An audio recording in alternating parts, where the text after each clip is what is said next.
I'm back once again with Beau Throws. As promised, we're coming to you guys with a Worlds recap. It's been a week. We're filming this Sunday night. It's now been over a week since Worlds ended, and it feels really weird. Especially, for me having like been in Tokyo for 2 weeks, like being back in the US for this long. It feels like it doesn't feel like it's been a week, but at the same time it feels like it's been forever. But man, these worlds were, Bo, there were a couple in your predictions. There were a couple, I think, people you just listed as surprise medalists, and most of those turned out great because there were some insane competitions, these world championships. There were definitely some breakouts, some things nobody could have predicted. Um, but it was a whole lot of fun. Bo, what do you think of these Tokyo World Championships? Yeah, I think it was a little bit of everything. We had, kind of, what you want to call the all-timers, like, you had, Krauser and Allman. You had the newcomers, such as, the hammer throwers like Kasperg and Camryn, and then you just had some unexpected moments that occurred and that we'll definitely get into. But we had also championship records. We had, reign championship records, I guess, if you want to call it that. We had PBs, people completely almost that didn't even get into the meet that ended up pretty much coming away with some big medals. So this was an all-time world championships. I mean, also I'm really jealous because you got to be in Tokyo for this, and the crowds looked amazing. Like the whole from day one to day nine, from the whole day, it looked like the crowds were definitely into it. So just really, really jealous of that. Just gonna say it. Yeah, it was pretty cool. The crowds were I was lucky enough that most of the competitions I was able to actually like watch at least parts of them in the stands and not like at USA's I was in the mix zone for basically everything and just kind of watching results off the screen. Um and the crowd was really, really good. Um Especially when like unfortunately in throwing there's not as many Japanese athletes. It was kind of just Haruka, and then there was another woman in the jav, and then there were And there some was a guys discus in the thrower jav too. too. Yeah, Yeah, they did have a discus thrower, yeah. but anytime like a Japanese athlete did literally anything, it was insane. Um, and it's crazy to think about like how, I mean, prior to this, like the biggest in stadium thing I had experienced was like a couple races at Hayward at NCAAs, which like Hayward's a really cool place, but it's like 20,000 people at full capacity or something. And it was definitely not full capacity for NCAAs. Um, versus this was like a 65,000 person stadium that was pretty full most nights. So the crowd was ridiculous, but like I've heard some of the athletes say, just given like the nature of like Japanese culture is like they aren't necessarily as like I guess in a sports arena, they're a little more like I guess polite than like the crowds of a similar size we saw in Budapest and in Paris the last 2 years. And so like I've heard some of the athletes talk about like the crowd was really good, but it has like the potential to be a little better, which I can't even imagine like what better than that sounds like. Might be encroaching on like Ben Hill Griffin territory at that point. Um, but yeah, it was really special to be in the stadium for some of those, I mean, some of the greatest moments in the history of the sport. It's definitely an opportunity that I'm really grateful for and looking forward to some more in the future, hopefully. Um, but I guess we'll get into breaking down some of these competitions now. And just like we did for our picks, we'll be going in chronological order on the schedule. And so we started off with the men's shot put final. And this one, the World Athletics, as Chase Jackson told me several times in our mix zone interview, World Athletics appears to hate shot putters Yes. because qualifying and the finals on the same day, really not great. Especially there were a lot of other logistics that were working against the shot putters, or against everyone when it comes to this meet in terms of like the warm-up track and the hotel and buses and there was just it was a mess. And so the fact that we still saw people perform the way we did is really, really incredible. But for the shot putters, like in the men's and the women's comp, which we'll get to in a little bit, the marks weren't anything crazy. But I think both of these competitions were really nice, kind of like wake up calls to you don't need to have a bunch of guys over 22 or a bunch of women over 20 to have a really fun, really exciting competition. And this men's final absolutely delivered on that because there was only one guy over 22, which Hmm. I should have predicted. I never Never should go have against. doubted. Um, but we'll get to that in a second. But there was only one guy over 22, but it was, I mean, on day one of the most exciting competitions of the entire meet, I think. Hmm. Yeah, only one throw actually in the whole competition Yeah. was over 22 meters.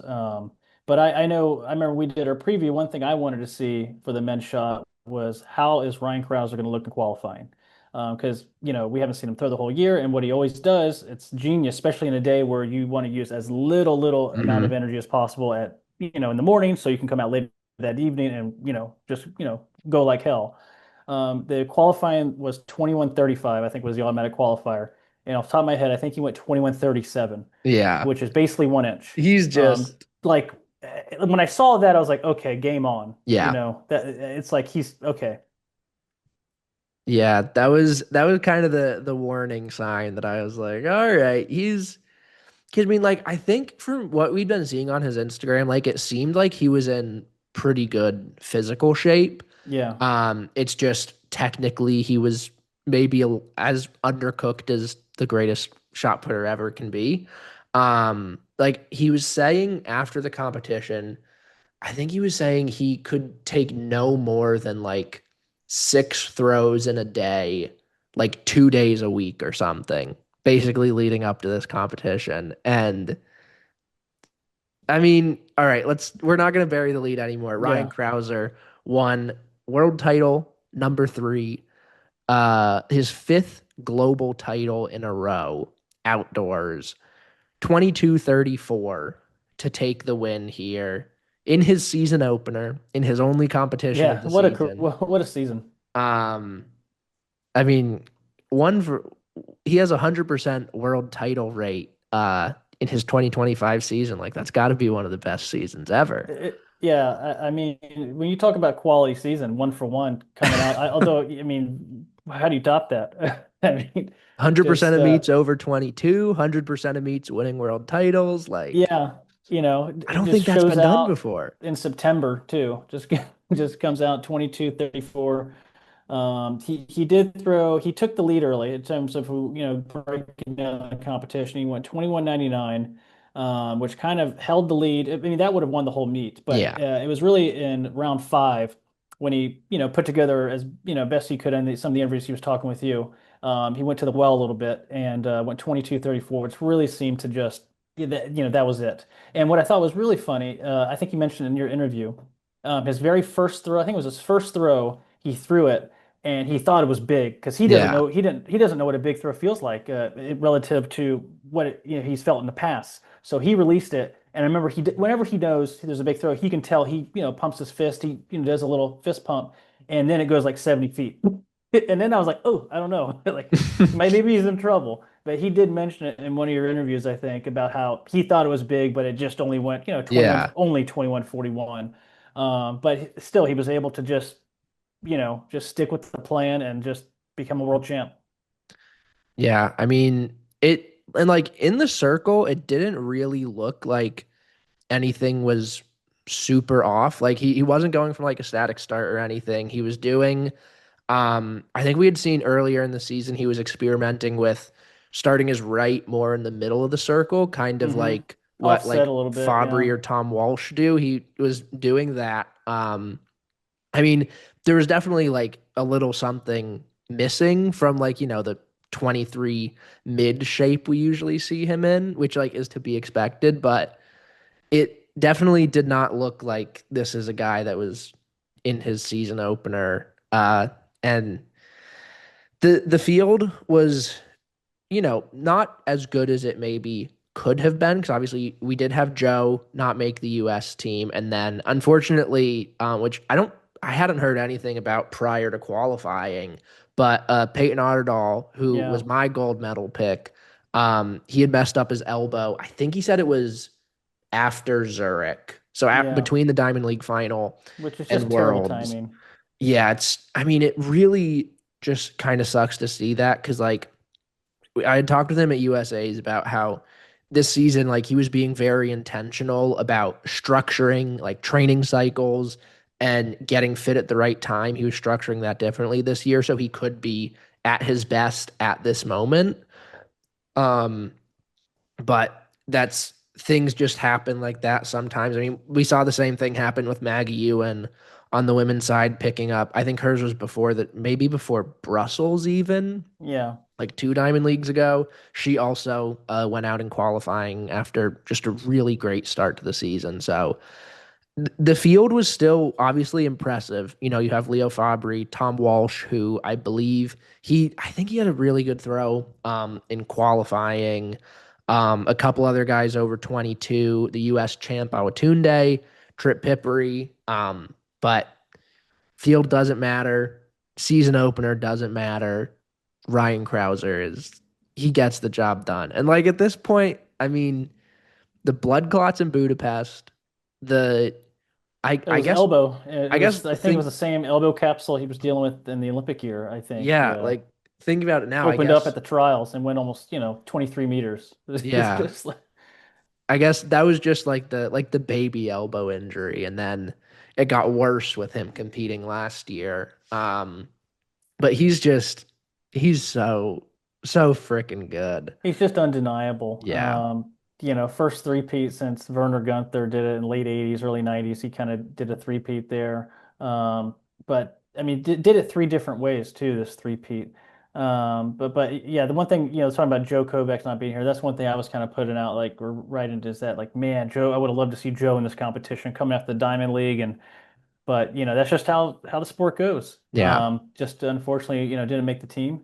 And it was, Ryan just was in great, not great shape, but such a great competitive spirit and, took the competition, away from everybody. And, no, there were some great moments in the competition, but he was just, he was the clear best thrower that day.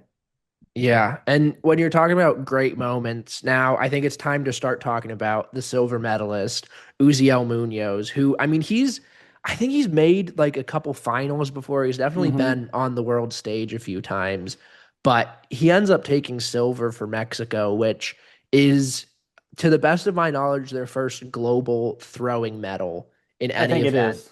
Yeah, I Um, don't, yeah. he throws 21.97, breaks his own national record On the last throw. in round six. Yeah, that's Kovacs a, esque put yeah. together an incredible series with in a night where a lot of guys weren't throwing far. There was a lot of things working against them. He puts his final four. He fouled round three, but his last four legal attempts all well over 21, and I think his PB coming in, which was the Mexican record before, was 21.88. And then, like I said, in round six, I think he moved from like sixth into second, going Knocking out Tom Walsh, yeah, 21.97. or it bumped, from every, Yeah. it's Yeah. just And that was Tom, yeah, Tom. That was one of the toughest mix zone interviews I had to I do of the saw week because he missed out on count back and like in again, Doha he missed the silver. I mean he still held on to the bronze in Doha, but yeah, missed the silver on count back. And now Leo Fabry takes bronze 21.94, and then Tom like he hit a season's best in round five, had another good throw at 21.58, but just by the slimmest of margins, misses out on a bronze. Like it's still an incredible comeback season for him. yeah, Like with the way his 2024 season ended, the fact that he was able to just get back to this point and put together the really strong season he had is like still something to really be proud of. But yeah, for it to end that way with it's like an amazing moment for Uziel. Like I absolutely love to see that. Unfortunately, I don't think he speaks any English, so I wasn't able to talk to him in the mix zone, which I would have absolutely loved to do. But that moment was so special for him. But then, like, it's just the way the sport goes. Is like when you have that ultimate victory, there's gonna be the joy or the joy of victory and the The agony of thrill of defeat. victory and the agony of Yeah, defeat. And yeah. yeah, the thrill was Uziel Munoz, and he also was, if I remember, in qualifying, he had some pretty good qualifying mark. Like he was like he came to throw that day. Whatever that happened on that day, because that was the same day, qualifying and the finals, he was just on. His nervous system was still firing late in the evening after the qualifying. But yeah, I mean, you talk about the agony of defeat. It's having Tom Walsh on count back again get kind of pushed out one spot, this spot out of a medal. But even still, this was kind of an interesting hold your breath competition before it got going because we didn't know how Krauser was going to look, and yeah, I think Tripp had a really early lead. I want to say, or no, he not so quite. It was Walsh had the early lead. Yeah. Um, and we're still waiting for Awatunde. Awatunde just kind of looked flat that day. I don't know. I think having the same day qualifying and final just zapped a lot of people, and they just weren't great at handling that scenario. Just Hmm. either they just weren't ready to go, unfortunately. Scott Lincoln was a guy who actually did pretty well. Yeah. He comes out 21 meters, and that scenario comes eighth. I think that might be his highest finish at a major global I think meet. I saw Um, something that I think that was like the best finish by a British shot putter at Worlds since like 2007 or something maybe. Might be So, Myers Call. I'm trying to think. It would be probably yeah, Myers Call I think it was back Carl. then. So, really good day Yeah. for Scott. Another And thing, Chuck comes in fifth. yeah, I mean, for yeah, Chuck he's like just that's racking up top, eight finishes at these meets. yeah, his best placement in major ever. Um another new wrinkle in these world championships, which I think I complained about every single day, I know where you go. was instead of just going after 3 rounds, the top 8 get 3 more throws, they tried mixing it up and going round 4, you cut down to 10 throwers, round 5 down to 8, and then round 6 down to 6. And it doesn't save time. Like it's the same amount of throws. They just took 2 throws from round Still, yeah. 6 and moved them into round 4. And it's really stupid because why would you want less people throwing in the most exciting, most dramatic round? And like we almost saw a situation in the women's disc where Loggy almost didn't get a sixth throw to defend Yeah. her title because she was sitting in sixth. Like it's they've already started doing this with like the Diamond League where only the top 3 get a sixth round, Well, which that's the like worst because they do the like where the person first yeah, they goes also mix up the first, where they order. don't have a chance to regain their lead. That's beyond dumb. But And yeah, like for the Diamond League, like I understand kind of the logic behind it because like just the 3 throw final round is easy to like squeeze into the broadcast, but at this competition, like it's so I mean they did the same thing for the jumps too. Like it was for all field events, and I just don't know what their idea was because it doesn't save any time. It just the same is amount of throws. stupid. Yeah, Um, yeah. so that was my little tangent on that, and we'll see how many more times I bring it up throughout this recap. Um, I think, I mean, a good day for Trip Hippery, 2150 for sixth at his first Global Outdoor Championships in 2022. I know he would have liked to end this one with the medal the way he did at World Indoors, but it's still just a really impressive kind of breakout season for him. And like, Huge year starting for to him. realize the potential we saw from him in Texas. Him and Dave Dumble are doing some really good things. And then I guess the last guy we got to talk about is the bronze medalist Leo Fabry, 2194, a really like inconsistent season for him. But he ends up on another podium for the second world championships in a row because he took silver in Budapest. And something that I was really intrigued by is when I was talking to him after the competition, he said this is what he thinks is his best meet ever. Despite the fact that like he didn't break 22 and this is a guy that's thrown 2280 like 5 times. But Yeah. this 2290, competition, I think, is before the yeah, this PV. Yeah, it's going, this yeah. this competition just showing some fight. 2183 in round two, 2194 in round five, with three more throws over 21. Like it was kind of an interesting perspective to hear that this is like the proudest competition of his career. But on a day like we saw, 2194 is a really good mark, and he gets some more hardware to add to the trophy case. So there is a lot to be proud of for that day. Yeah, I mean, I know just looking at him, he's definitely had a rough year. I think a lot of people didn't even have him for a medal. But there was this cool video someone We did. posted. We had him for Yeah, medals. did I? I think I did. But yeah, there's someone posted a video of the warm-ups as well from this meet of all the shot putters. And Leo just looked kind of all over the ring. It was not pretty. So I get what he's saying. Where when it's on, like you don't have to think about it. You just are on autopilot and your body's ready. You just react. But when you have to really struggle and fight for positions and just find out what is happening with your body and your technique, those are just this very satisfying days when you do put it together and come out with something you didn't think was there. So I totally understand where he's coming from. Yeah, I'm interested to see because I know we've got. Is I think we have another World Indoors next year. Um, I think next year we're back on like a normal cycle for World Indoors with every even year. But I'm excited to see without like a major championship. They also have Europeans Yeah, they're in next year. Poland. 20 World Athletics Um, indoors going to be in Poland. yeah. So I guess Um, for Leo, it's not as much of an off year as it is for like Americans because he like always goes to World Indoors and they have a European outdoor championships as well. But I wonder if like the because he had like so many highs in 2024 and then yeah, it was at like the an all-time majors, year. It was one of the best shot put yeah, seasons of all time. definitely. And then even like Period. to bounce back from Paris with 2298 or whatever he threw at the Diamond League final last Yeah. year. But like I think it makes sense that he kind of had like maybe a little regression this year. But I'm excited to see what he does like with another year, like coming back in 2027. I mean, he's still 28 maybe, so like Yeah, it's not like April he's gonna 15th, start 97 is, I'm gonna give out his birthday. I'm looking. Sorry.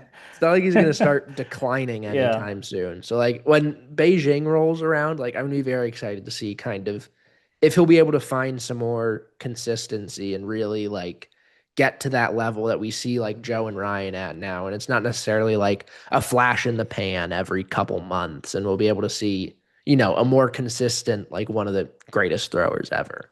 Yeah, I'm a big Leo fan, so I think he's gonna, come back to really great form. So I'm, rooting for him. He's really not that old. He's not even 30. So, Yeah. for a shot put, it's almost a baby.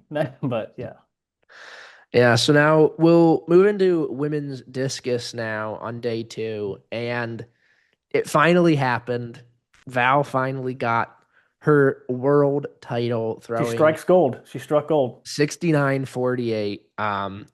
And I do have we talked about this a little bit in the sit down interview that I did with Val and Chris Chavez on the Citius Mag podcast feed, but I'll bring it up here because it is one of the proudest moments of my life. We get to the final and I'm standing in the mix zone and I see Val's at the top of the order. And I'm like, she's pulling a Chase Jackson here. Like she's gonna win this on her first throw. And it didn't end up being the winning mark because she improved in round five. Yeah, But few big round five performances at this meet. yeah, Round five was a big round. but round one, she goes 67.53, which would have held on throughout the rest of the way to win gold. So for as Yeah, terrible as a lot of my predictions went this week, I was really, really proud of that one. yeah, she was the biggest favorite. I do remember taking a look at some of the gambling odds, and I forget what her. the negative, for every you have to bet that to win $100. Yeah. But she was the biggest favorite in any of the throwing events. So I mean that makes sense, but just yeah, like it's even still like it's tough to just be like, "Oh, is it's the that discus. It's also the completely discus. safe?" Like crazy stuff happens. But I mean Val like she didn't look super great the first couple rounds and like, she talked about it like she was a little nervous. Zeb was freaking out a lot apparently, but doing a good job of keeping a calm demeanor and then in round 5 she finally gets a hold of one, goes 69-48 to kind of put a bow on this one and it's so good to see, she's now a two-time Olympic champion, a world champion, two more Yeah, world world medals, medals. and just getting started. Probably the clean world record too. So it was really good to see Val kind of finally check this box off. Yeah, I mean, just talking about Val, I mean, it was actually like it was a little nerve-wracking, just because her opener 67-63. It's a good throw. It would have won the competition in hindsight, but it was within a lot of people's ranges, and she didn't really improve until the round 5 kind of 69 bomb, which is a big 69 is a big throw. And because Yoren, we'll get to Yoren later, but Yoren finally gets a medal, very deserving medal. She comes in second place, throwing a seasonal best 67.50 on the first throw. So, there were some other surprise. It was a great competition. I mean, there were 8 women over 65 meters in this competition. That's I think that's the best since the stat is I believe it's the best since the 88 Olympic final, which Yeah, well, you figure how many of those women were Eastern European at that time, but yeah, this was an incredibly deep and quality competition with former world champions, all within, Bin Feng and Lagi Tasaga, two former world champs. Well, I know Sandra Elgsaver was another former yeah, world champ as well. Just an incredibly deep, high quality, proven field. So going back when it was 67 for a while, I'm like, oh man, someone's gonna, ping one. Um, but Valerie, like I said, she struck gold. And another thing I like about Val is she was never an NCAA champion. There were a group of throwers who have gone to become Olympic champions, world champions who never won an NCAA title. So I think it's good to see that you don't have to win an NCAA title, and it's good to see these throwers that still have that hunger after college to just go out and get better and improve, and then become world champ. So really great to see. yeah. And for just some more like context on not necessarily feeling comfortable after that 67-6 to open, qualifying was crazy the morning before because Sandra went Yeah. 66-70, Yorinda 66-39 in her first competition. In like, I was kind of counting her out in our preview. Oh, And I know you're then talking. in like her first competition in like 2 or 3 months, Feng Bin went 65-52. And I was like, I had a feeling she was going to show up. oh She's a man. gamer. Yeah. That was big from her. And then like Logie got a hold of a good one. So even Vanessa Komga left it Yeah. a little late, but got a decent mark by the end of qualifying. So when, like you said, when you got to that point, it was like the door's still open. Yeah. And There is some, that's a dangerous thing on this stage. yeah.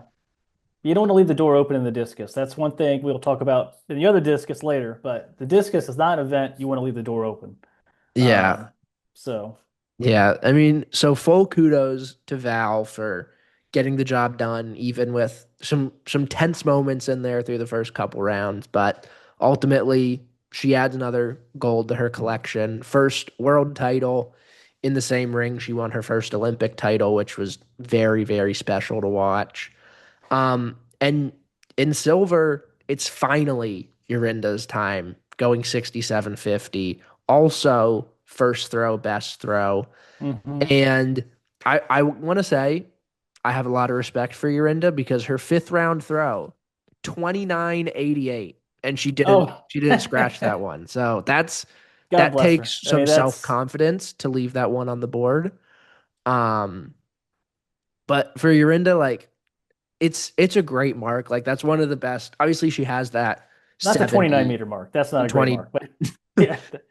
She has that 70-meter throw from 2022. But then like 6750 is one of the best marks for her career in a stadium. And like she always performs on this stage, but to see her finally kind of climb the mountain, get on top of that or get to that podium throwing 6750, even though afterwards, unsurprisingly, she was still a little pissed off because Well, that's she thinks she should have thrown 70 that day. Um, to finally see her get that medal, it was I feel like it was very like validating for the people that have kind of been sitting here like watching her get so close so many times. yeah. Oh, that would have been a good headline for Valerie. I just thought about validated. Just damn, that's but yeah, I mean, I think everybody was rooting for Urinde, just her whole, season and just that, she's come so close to a medal before. And I think a lot of throwers just she's so technically sound. I mean, just beautiful technique, and she does both events still, which I mean, that's the queen and king's double in my opinion. Anybody can do the one and the two. Yeah. Doing two throwing events at this level, I think she was the only one who did it. I can't think of anybody that even came close to doing both the two throwing events. So I mean, just Christian Shea did throw like 1950 or something to that's win the not getting into worlds, Slovenian but shot put title. yeah, that's not. But as good as that is, that's not getting into worlds. Yeah. And Jorinde qualified in two events, so amazing to see. Yeah, no, Um, your Inda is still definitely and a she's not going beast. anywhere. She still has a lot of throws ahead of her. Yeah. Um, Bronze in this one. Huge shout out to Celinda Morales Yeah, of Cuba. Um, like a almost 2 meter PB in which round did she get this in? round three. Um, round three. I mean, she opens Yep. up 65-11, which is a little under her PB, and then just uncorks one. Um, and I mean, I think this was one of the events where you said surprise medalist for Yeah, bronze. that's right. And yeah, I mean, it was Logie in 23, Feng Bin in 2022, and now Yep. Celinda Morales getting on that world podium with a bronze medal. And like 67-25 is a good throw, and she's 25. So this could be Yeah. like, I think that's the same age as Urinda. Like this could be the start of Yeah. the Same birth year. Yep. introduction of something potentially a We'll really see. excellent Yeah. career. We'll see. I know Cuba's had a good history with discus throwers, from Yami Perez to Luis Delis. So, yeah, I mean, like, I'm, excited to see what she can do. We'll see if she stays representing Cuba, because I know there is also a history of, I Hmm. think Yennefer Castañas was a Cuban, and then he, I think, defected to Spain, I want to say. But there's a history of, Cuban athletes just, going to other places. So we'll see. But excited to see her future. You're right. She's, what, 25 years old, just turned 25. So still very young.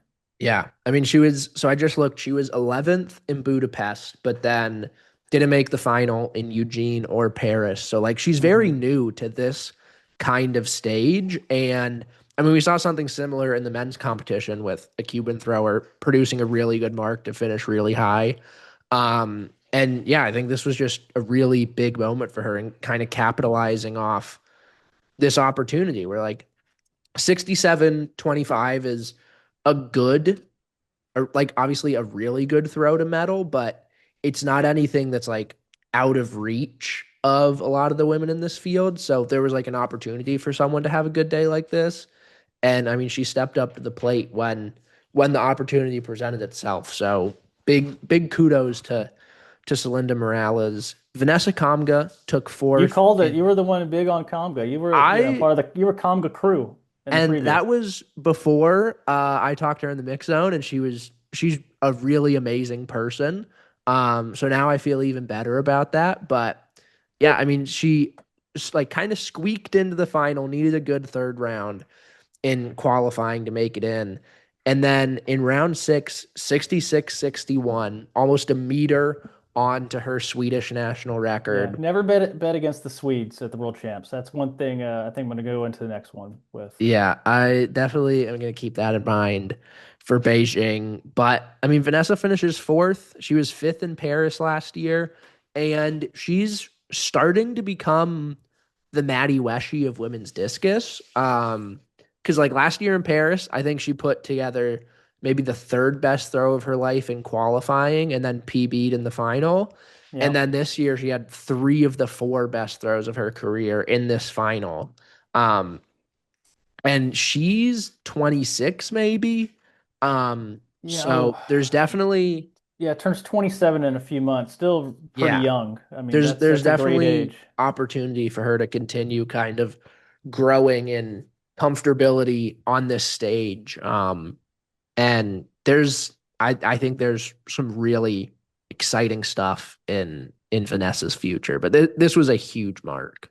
Yeah, it's also a good sign for her when you see someone able to, as she's done on multiple occasions, able to produce their best in the tightest of moments. Especially in the discus, where a lot of people might, go to places to benefit of the wins, and but she's able to produce her best in stadiums in the biggest moments. That's a good sign, projecting to the future. She's not just a flash in the pan. She did get lucky. She's the real deal. Yeah. And then, like you had mentioned, we eight women over 65. Crazy. Sandra Elkasevich, 65.82 for fifth. Still just finding a way to compete really well in these global finals. Loggy, her title defense came up a little short, but she finished sixth at 65.49, which like Yeah, the thing great to she see that though. yeah, definitely. Like the thing she was looking for this year was just finding consistency. And her and Coach Worski absolutely found that this year. And like it's like her PB is like a little bit of an outlier with just how her 2023 season ended. Or I guess her PB is from Ramona now. Yeah.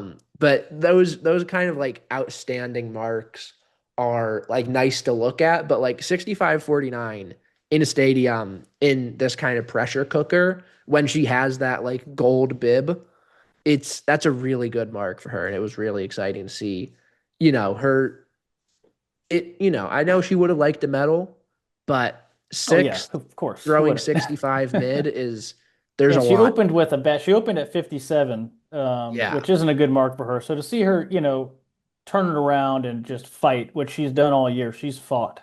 And here, she doesn't just fight, but she throws really damn well. Yeah, So, definitely. absolutely, really happy to see her. She's happy also in the post, meet Hmm. interviews. Just good to see. So. Yeah. And then Fengbin 65.28 couldn't really carry over the moment. I mean, I get it's about the same mark she threw in qualifying, but couldn't Only find got that five next throws, so level. She had she needed found, this. She needed a sixth throw. yeah.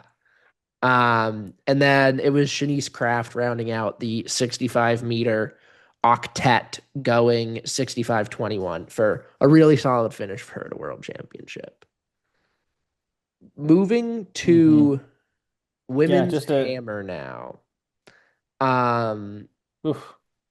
First of all, qualifying, Yeah, yeah, I just I don't know. I don't know. I didn't get the chance to talk to Brooke after qualifying. But it's 3 years in a row where her season kind of ends on this same sour note. Didn't make the final in Budapest. Um, Fouled out of the Olympic trials last year and then failed to make the final here. Just unfortunate to see because we know what she can be like at her best. We saw glimpses of that this year former with world champ. Yeah, two times over 79. But yeah, it's unfortunate to think of like what could have been, I guess. And then Rachel Richardson also failed to make the final. Still a crazy season for her, looking at like where she yeah, was last year. Um, and there's a lot ahead of her. Like one thing she's talked about is just getting used to like how good and like how fit she is now and how the technique kind of needs to catch up with like the shape she's in, so to speak. And so with an off season, like acknowledging and being aware of like what she can do, I'm excited to see how she's going to come out and just attack next year. But those are Yeah, she's two. gonna throw the weight too, hopefully, because she's a big weight thrower. Yeah, yeah, So US, that was kind of one of the signs this past year when she started throwing some weight throw bombs. Like, whoa, yeah, she's in good shape. US champ this year. I think through 25. She might have thrown She was over 25 meters 25, I before. think. Yeah, Um, but that was kind of those two, I mean, really stunners. But those were kind of the biggest. Unfortunately, Yipsy didn't make the final either. Would have been a bit of a long shot, but who is she just representing now? I should Albania, Albania. That's right. A obvious. former. We were 'Cause- talking about a Cuban thrower as well. yeah, That she is now representing Albania, so it does happen. So because where else would Yipsy be? Um, I think she was the last woman in the quota. Um, and yeah, I mean, she finished 34th out of 36 throwers, but it's her first time on the global stage since yeah, 2013, I I think. mean, yeah, she's a legend. So She could finish 36 out of 30. the She fact that has she was to. even She doesn't have to here apologize to anybody. was awesome. But yeah, Rachel and Brooke both missing out on the final was definitely, I was a little devastated in the mix zone after those ones. Yeah, I mean, it's always tough to see, and like I said, there's not much too much to talk about. They know what they need to do, and hopefully going forward they put it together because they're both really great throwers, and Brooke being a former world champ, we know what they're capable of. So that's the only thing you can do. You just move forward. I know it's very cliche, but it's the truth. Just have to move forward, put it behind you. Not much else you can do. Yeah. So moving into the final now on the evening of day three, I mean, she threw 77-50, 77-80, 77-52 is what Cameron Rogers threw in qualifying and said it felt really easy. And then it was just the Cameron Rogers show the whole way in this one. Yeah, 78-09 to open. And then in round two, 80-51. Like that's the one that we've been waiting for. Like we've known something like that was in the tank for her for such a long time. And to see it just finally come out was amazing. yeah, just one of the most talented hammer throwers ever. Still, not even that what is she? She was 26 now. Coming out 80 meters. I know because a lot of the other, not a lot, but Brooke has gone 80 meters, Deanna's gone 80 meters. And now she's number two all time, I think, in the event at 80, 51. Mhm. She had four throws that would have won the competition, which is Yeah. kind of crazy. Including But round six was 79-11, which prior to this competition, she had never thrown 79 in her life before. Even like she yeah, said, because I had a sit down interview with her as well, that I'll link down in the description of this. But she said she's not like a big practice thrower, and like her practice PB is like 77-50 or something. that's Um, crazy. Wow. so she had literally never seen the competition ball go that far. And then she just pops that really, really big one in round two. Yeah, and she's just kind of owned these meets the past, 3 years. She wins in Budapest. She wins the Olympics. And it's 3 years in a row. Just bam, bam, bam. It's, amazing to watch. It seems like all the other throwers love. I think when she won, or maybe when she was the 80 meter when she won, I think it was Deanna who just gave her a big old hug. Just, it was amazing to see. Because, Deanna was actually my pick to win, and she's a Hmm. former world champ as well, but she didn't have a good day at the office, to her standards, by any means.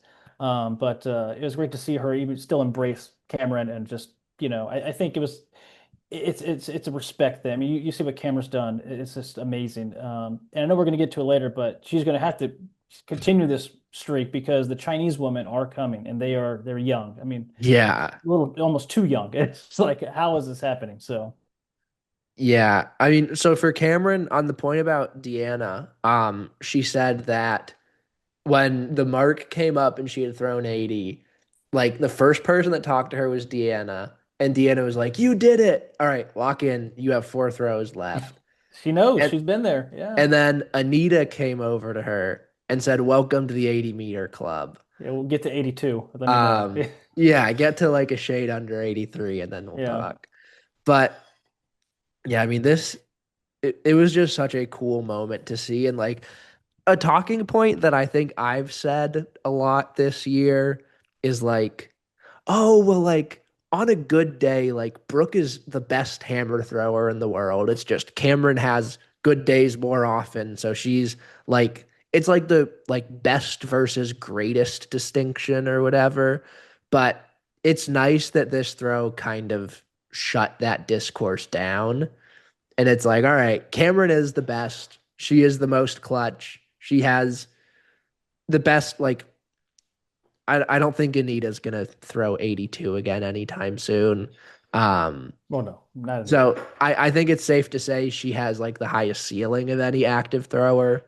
Um, and so it's nice to just, I mean, I don't know how many people other than me were saying that, but it's nice that I can stop talking about that now. Yeah, I mean, Camryn is a game. I remember when she set the NCAA record at 77 something. I forget what it was. But she almost always does her best at major championship meets, which is just proven by the amount of, first places she's won at these events. But winning three in a row of these, it's if it wasn't after last year, you thought she was the best in the world. That's, why I picked her for this. Even though she didn't have the best mark in the world, it's just she's gonna. Actually, no, I didn't pick her. I'm sorry. I picked Anna. That's I almost looking back, I remember thinking, why did I not pick Camryn? Um, so it was just some people you just don't bet against. Krauser's one. Allman's pretty much there right now. I think Camryn in the women's hammer at a major championship event. I'm just not going to pick against her until she loses. It's just, I'm just not making that mistake again. Yeah, I think that's fair, but like you alluded to, there are two women that are gonna make sure Cameron keeps kind of pushing this standard further and further. Because you look at the Chinese duo of Zhao Ji, who is I think 22, Olympic bronze medalist last year. Turns 23. Yeah, she's yeah, still 22. Turns So 23 next month. already an Olympic medalist, now a world silver to her name, throwing 77.60 PB. PB. And then one of my favorite things of like the entire meet was just asking Camryn and Deanna to try and put into context how insane it is that 18-year-old Zhang Jiali is throwing. I mean, 77.10 isn't even her PB. I think she threw 77.24 last month. And like, I think Camryn said Yeah. at 18 she was throwing 63, and Deanna said she was throwing 62. And these are the second and third best women in history. Yeah. Um, and so Yeah. like not just like the mark, because like I said, Jang had already thrown that mark. Um, a couple weeks ago, but doing that in this arena. And she threw that mark, if I'm remembering correctly. Yeah, her 77.10 was um Six. in round 6. She had already thrown 76, so she was sitting And yeah, and in through bronze. 74.50, which is still 18-year-old is just silly. Yeah. To give it in perspective, think about what like the NCAA women are throwing. I mean, those are 18 to 20. I mean, there are certainly some ones that are a little older, but that gives you an idea. She's basically like a true freshman This is throwing 77 I meters. think Steph Ratcliffe won the NCAA title this year throwing 71.37, I think It is was what she around there, threw. yeah. Um Yeah, this is, I mean, And like, she's a senior, I mean, I think too, yeah, right? So, I this is mean, like butting up against Cameron's NCAA record that she threw when she was like 23. yeah, Um, it's just ridiculous. But the competition, like Cameron, nobody was gonna touch her. So the lead was never really in question. But then in round 6, it was Zhang moved ahead of Zhao, and then Zhao answered with a PB to move back into the lead. So this one ended on a really awesome note, and then hmm Cameron caps it off with a 79-meter victory lap. Um, but the podium being a 26-year-old, a 22-year-old, and an 18-year-old, all over 77 is so exciting to think about what lies ahead in the next couple years of this event. Yeah, I think you said there was going to be three over 77 or so. I didn't think it was going to happen, but it happened. And you think Not about, the three I would have thought. I will no, say that. but we should have gave more credit. Maybe we should have given more credit for sure coming in. But just you think about the ceiling for Zhang. Like she's throwing 77 multiple times at 18 years old. I mean, my goodness, like how good is she going to be? Yeah. So that's what I'm saying. Like, I think, Cameron's got to be aware of that. She's not blind. She sees the 18-year-old throwing 77. She knows how outrageous that is. So I think that probably pushes her to train hard and throw these big marks because she knows, hey, they're coming. They're nipping at your heels.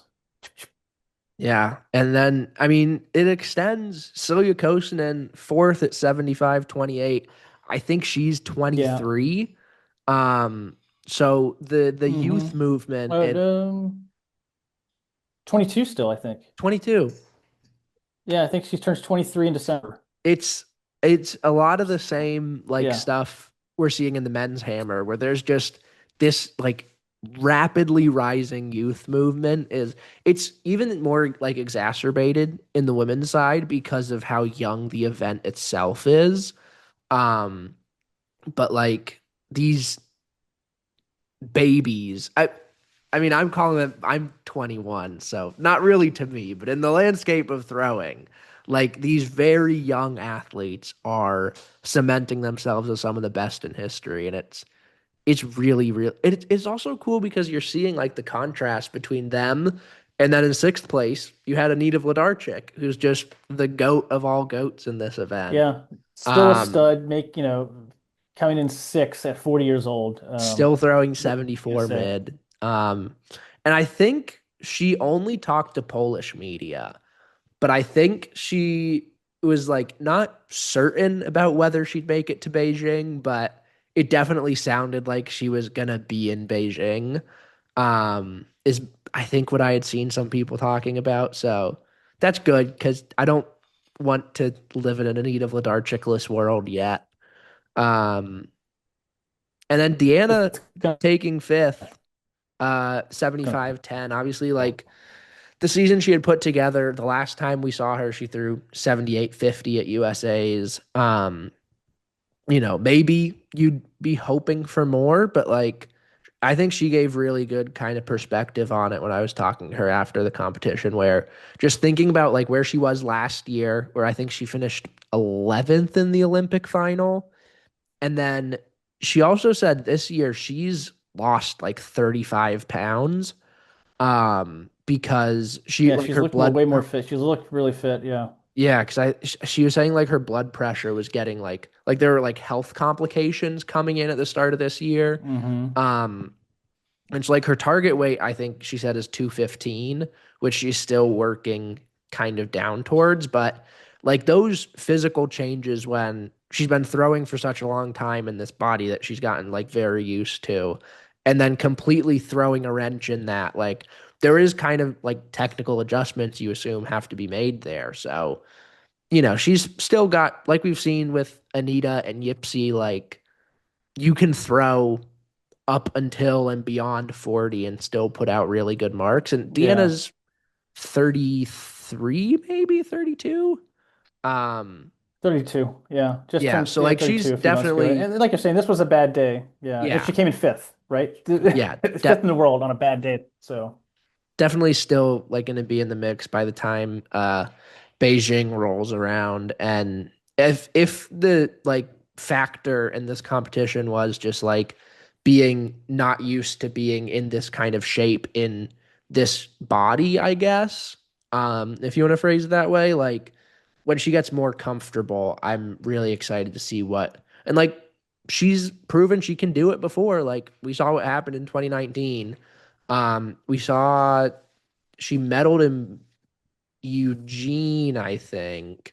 No, I think she medaled in Budapest. no, that was I think Janae. It was, yeah, that was she took Brooke, bronze Cameron, Janae. behind. Yeah. But like she medaled in Budapest. She obviously won in Doha. So like she's a championship competitor, and this a bad day being fifth when there are kind of those factors she's been dealing with all year. Like there are worse outcomes than this. Yeah. Yeah. And I think, Dan is another one. Everybody loves watching Dan throw. Just one of the just greatest people in the sport. So, I mean, I want to see her throw for a long time still, especially in the weight throw. I mean, world record holder in the weight throw, right? I mean, I believe, yeah. Yeah. Um, I mean, God, my brain is zapped right now, but I'm pretty sure she broke. Yeah, I have to Yeah, look at it I'm like later. 99% certain that's Oh, true. you can't call it a world record. You got to call A it world best. best, a world best, not a record. So yeah, please Bring forgive the me for rate that. bring the weight throw to world indoors, you I would love it. cowards. Yeah, have it in Poland, have Anita pick up the weight throw to throw in Poland. That'd be sweet. Uh, I would love to see that, but that's a different discussion altogether. Hammer throwers probably wouldn't like it, but as a fan, I'd like to see it. Yeah. Um, Sticking on hammer throw, now we'll move over to the men's competition, which was the next day. Another crazy And comp. this one, it's what I Silly. think we've been waiting for all year. Like we've seen kind of like the proxy wars of like Ethan throwing 83 and then Rudy throwing 83, Ethan going 82 high, Ben beating Ethan a couple times, but we hadn't seen all three in the same competition. We hadn't seen all three with Merlin Hummel and Mihailo Kokon in the same competition. And then the stars align in Tokyo, Hmm. and All seem to be healthy. This is a meet they're all training the peak for. This is a it was war. better than I think anybody could have possibly imagined. Ethan Katzberg, 84-70. Bomb. Bomb. Yeah. Just Um, second round. I think like did did Cameron hit her big throw in the second round, I think, too. yeah, So Cameron's was round round two two as is well. for the Canucks. Yeah, I Yeah, and mean, and what was great about Ethan is that like we were just talking about, Merlin. Merlin comes out first throw 82-77. Like, mhm. what? Like Ethan Just had throws a something to, I PB. mean, Ethan was 82-66, but Yeah, to I come know. out like Yeah. that and then still have something to chase. Um, and Yeah, you I woke up the dragon. You pissed off the wrong guy, Merlin. Sorry. and I think like this competition, like more than anything, just signifies the fact that like people answered what Ethan did last year. Like Ethan set the bar so high last year, and then all the guys decided we're not going to let you have it that easy, and we're going to come and test you, and we're going to push you, which is the best possible thing that could have happened because it comes out in a competition like this with four guys over 82. And for Ethan, Absurd. just ridiculous stuff. But for Ethan, like it started in qualifying where he went 81, 85, one and done. And like it was shades of Budapest because, in Budapest in qualifying, he broke 80 for the first time in his career Yeah. through like 81-25, I think. And then back that up with basically an identical mark in the final. And so this one where, like he was coming into this one a little a little beaten down, lost three of his last four competitions coming in, makes a statement in qualifying, and then just I mean, I'm not necessarily the biggest like, I've only been a fan of this for a couple years. I don't know all the ins and outs of like all the historical marks and competitions and whatever, but the series of 82-66, 84-70, 82-01, 81-66, 83-07, 83-73. That's gotta be like maybe Sedic had a series like that, but that's gotta be pretty untouchable. That's Yeah, well, at this type of meet, I mean, yeah, Sadiq ridiculous. he had some great series, but I mean that was a different universe ago. I mean, Yeah. in today's world, in the past, this was the farthest throw I think since 2005. It was Vadim Devastovsky, it was Belarusian 84-90, which he also tested positive. It was a weird, you can look into that. Won't go too much into that, but yeah, Belarus, yeah, I'm not Belarusian throws in the early 2000s they were hot. I'll just leave it at that. But he moves up fifth all time. He's just shy behind Koji, who, happened to be in his home country, and he And was in Koji was attendance. watching this competition with Cameron Rogers in one of the suites. Oh, And Cameron nice. said like That is sweet. when Ethan threw, they like were checking the all-time list and was like, did he just pass me? And I'm like, Yeah, that's Koji should know if just you an pass code. You all-time should know your moment. PB. Come on. Yeah. Yeah. And you talk about, he did lose a few times early year, but that's part of the sport. He could have been buried in training, throwing, high volume stuff. Just, one thing you can't say, or, which is that you can't say his coach, Dylan Armstrong, doesn't have him dialed in. Yeah. Because the past 3 years, he's come to the major championships just I mean, to do it to PB at a major championship one time is hard. And to do it just continually throwing your best when it matters at these major championships, I mean, that means the athlete is dialed in mentally. The coach has their athlete. He has pressing all the right buttons. I mean, he's kind of learned from Anatoly Bondarchuk, the famous Soviet coach, and 72, I think 76 Olympic champion, coach Yuri Sadiq himself. So you see that coaching pipeline, the coaching tree, and now it's producing, who knows what Ethan is going to do. He's still, what, 23 years old. Yeah. I mean, who knows what he's going to throw in a couple years. So it's just amazing to watch. And even in this competition, we had four dudes over 82 meters.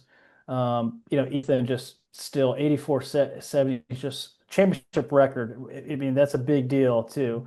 There's been a lot of really good hammer throwers that have competed at this meet, and he's thrown farther than all of them. So I mean, just there's not much more you can say about Katzberg that hasn't been said. Yeah. It was truly just remarkable to be able to this competition, I was up in like in the stands in the media tribune the whole time. I'm like, there's no way I'm getting pulled away from this one.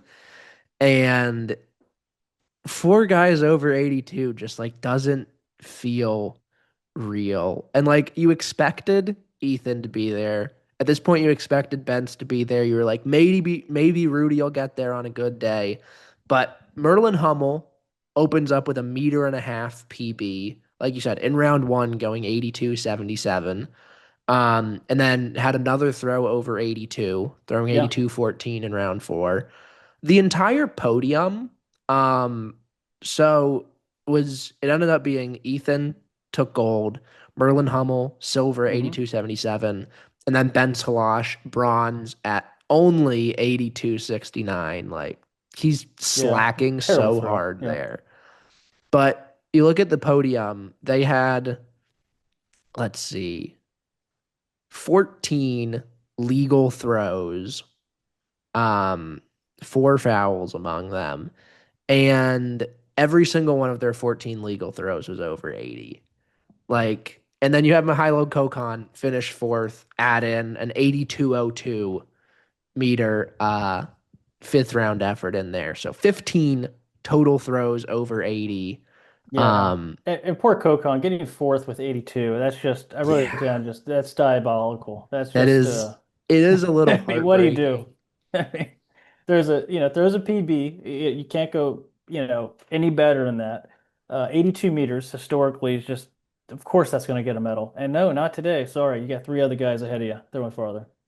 Yeah, I mean, That are also all pretty young, which is kind of crazy. I mean, Bentel Bence, is a little older, but yeah, I but think, Hummel and Casper are still 20. They're 23. yeah. It's And crazy. then Yeah. it's confusing with Mihailo because like he was in Doha, but I think he's only like 24 still. Yeah.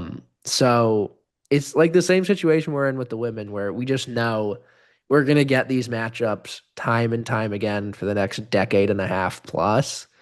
And like thinking about like where the like all-time lists could be. And even, we've got our own Zhang Jiali on the men's side because 18-year-old, or he might be 19, but Armin Zabatos finished eighth, going 77.15. And like he threw 78 with the Yeah. senior, and like he's thrown 83 with the junior weight or the junior hammer. but he'd That's thrown 78 this 6K. year already, with the senior implement, and now throws 77, finishes eighth here. I mean, I talked to him after, and like it's funny because it's just like he's a very like stereotypical like 19-year-old kid in the interview. And he's just like, yeah, this is pretty cool. Like I'm a U20 and I just finished top eight in the world. Um, and so definitely like that and another like parallel to the women's side is you got the old pole with Pavel Fidek still mixing it up there, finishing seventh. Um, Hmm. and so you're seeing like this unbelievably good younger generation while some of the old guard And is Trey still Knight, let's there. give some props to Trey Knight, American Trey Knight, Trey making Knight the finishing final. 10th. I mean, Let's give it's some kudos to him. That's a young, a 23-year-old American. I mean, that's misses the NCAA championships after yeah, fouling out at regionals, ends his collegiate career like the most heartbreaking way possible, and then PBs at USA's, and now he's 10th in the world. Like yeah. that's a really phenomenal story right there. And it's like I got the chance to talk to Trey a couple times this summer, and like he's just a really great guy. And it's been really cool to just kind of see the way his continued response to what happened at West Regionals has developed throughout the year.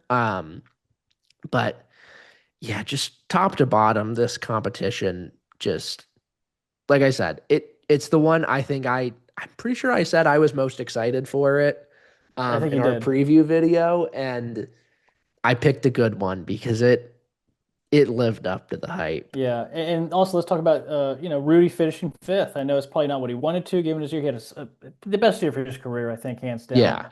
But coming in fifth in this field is nothing to hang your head on.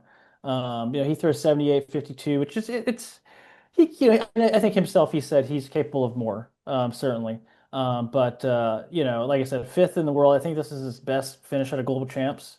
But I mean, amazing. Still carrying the flag for American Hammer, Rudy Winkler. So I mean, he didn't disappoint anybody. He carried it strong.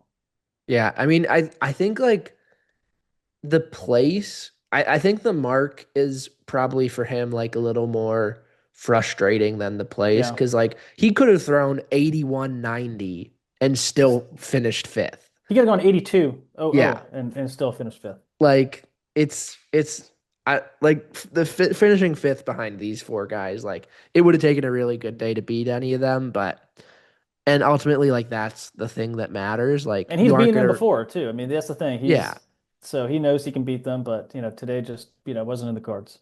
yeah. But I mean next year, like the fact that this makes me really happy. Men's Hammer is one of the events at the World Ultimate Championships because we get to see all of these guys go head to head again, and And there's Ben's home soil too. $150,000 on the So line. Yeah, I mean Ben's like his PB 83-18 came in Budapest this summer at the Gulai Istvan meet. And now, like you said, there were three Hungarians in this final. They finished third, eighth, and 11th. So there's a lot of talent that the rest of the world is going to have to deal with on their home turf next year. So that might be like a saving grace of the entire concept of World Ultimate Championships for me because that competition alone, I think it might make it yeah, worthwhile. and for that money, they're gonna probably show up. I mean, they're Oh, gonna I absolutely. mean, they're, I they're they're mean, gonna like circle that on the calendar. I asked Rudy about it in the mix zone because like I don't know like what the perception is among the throwers of like do they actually care about like the title of like world ultimate champion or whatever? And Rudy was like, this is, I mean, he was solely talking about like from a payday perspective. He's Yeah, like, this is like more real of like a championship than either worlds or the Olympics because like this is like impacting our wallets the most. yeah. This is like double the pay that they Yeah, would get for winning Worlds and Olympics. So yeah, I mean, you have the dollar signs out. I mean, wouldn't it be great if like all the World Championships had this type of dollar amount associated with it and you could see it? But I mean, there's that carrot there. So these guys are gonna come to circle this a date on their calendar next year, and they're gonna show up for battle because it's a nice little payday. yeah, that one's gonna be a good one. And this was this was absolutely like one of the highlights of the meet for I think everyone. Like I think this competition was good enough that it kind of exceeded the throwing circle and like the chatter around, especially like with Koji's legacy in this event. Like I think for not having any Japanese athletes in the field, I think the crowd was a little too, and it's hard to ignore an almost 85-meter throw. So yeah, this one was a really special one to be in stadium for. And like you said, we've got it on deck again next year with even more at stake potentially. So I cannot wait to see the way that plays out. Yeah, it's gonna be fun. We've got men's Jav on deck now. And this one, like men's shot, there was a big question mark coming into the qualifying round surrounding Arshad Nadeem, which after we recorded the I preview, know. I realized he I did hadn't too. compete like I he never competes, so it wasn't weird that know. he had only competed once this year, but it turns out he had had calf surgery in January, and I was Was it like, January or is or that July, I think it was like in July. the summer. I was like, how is he even Yeah. competing if he I don't know what type of So surgery it was, but so I was like, okay, he's probably cooked because I think javelin throwers need their calves. most sports you need a calf. Um, but then and it through the first two rounds, like it looked like he was. And then in round three in qualifying, he goes 85-28. And I'm like, is he about to Krauser this thing? Like there's no way he pulls this off again. Um, and It wasn't to then be though. qualifying was pretty exciting for this one. Anderson Peters hit an absolutely massive Yeah. one, going 89.5, huge season's best. Niraj looked good. Curtis looked good, which was awesome. Um, Julian Weber looked good. And then the one that I was really intrigued by was Jakob Vadlich. Through 84.11, just missed the auto queue, but he ended up making it through to the final. And this was only his third competition of the year. He was, I think he was took silver or bronze in Budapest. So he was coming in as a defending world medalist, I Yeah, believe. he has had a few good years before this. I know this wasn't his best year by any means, but Yeah. he's So put he's been in some he's had some good seasons and he's always, been a guy near the top when he's healthy. yeah, but I mean, like health was kind of the factor for him this year because, like I said, this was only his third competition, and he said um earlier in the year he had torn his I think he said his left patellar tendon. Which is And your so kneecap, basically. yeah, Yeah, so that was that's kind of why like he had thrown I think he threw in the Doha Diamond League and threw like 79 meters and then threw in some small meet somewhere in Europe like a month ago. Um but he showed up here and like I was excited to see that mark because he's multiple times over 90, I believe, multiple time world and Olympic medalist. So he's definitely a guy that could be a factor. I think he was Um, coached by Zalesny for a bit too. yeah, The Czech connection. he, Um, well, the funny part with that is that, like, so there's some coaching drama in the oh, men's I know where you're javelin, I going. guess, Yeah, because Neeraj Chopra had been with Klaus Bartonites, I believe is his yeah. last Just name. call him Dr. Klaus. Dr. Yeah, Klaus, we'll German. just leave Yeah, it at Dr. Klaus. not Dr. Santa Claus. Well, that's he's not. Santa Claus isn't a doctor. Not Chris. Yeah, don't worry about that. Um, but Neeraj had been with him for a while, and then he retires. So Neeraj goes to Jan Zalesny. Yakovadlich leaves Jan Zalesny, starts working with another former Czech javelin thrower.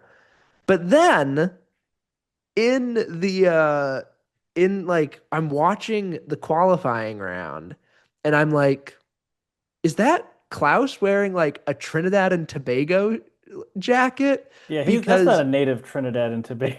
Who he's is now that man? working with Kishore and Walcott.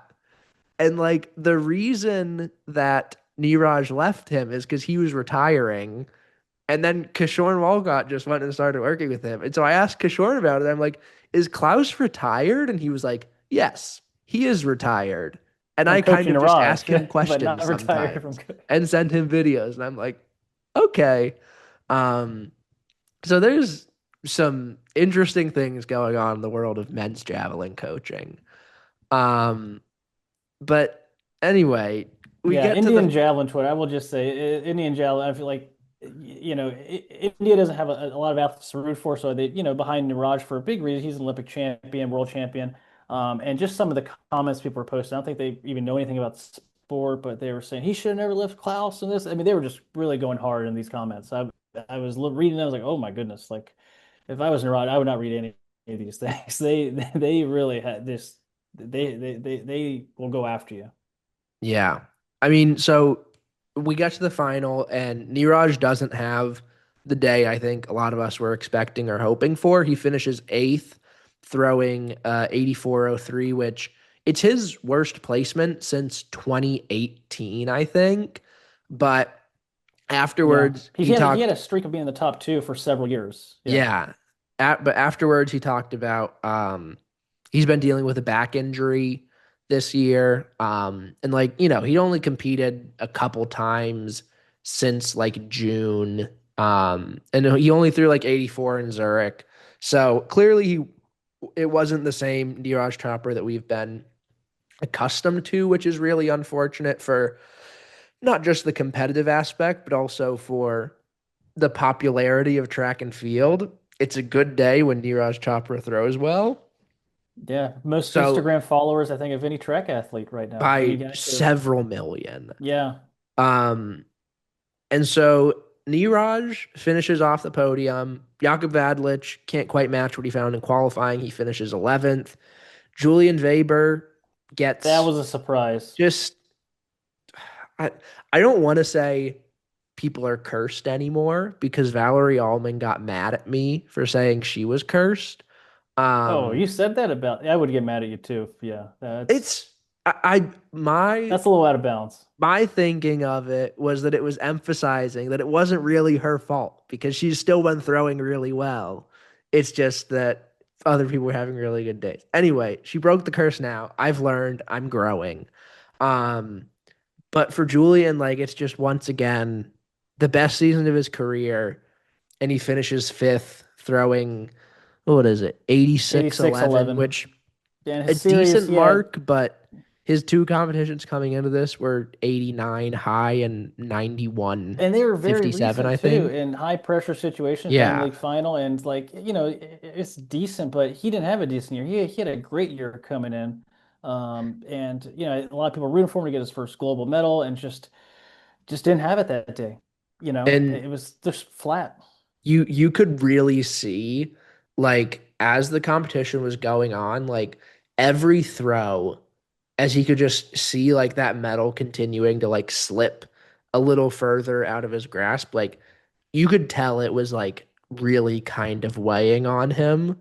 Like just watching his face like after the release and just every throw, like knowing that's not it.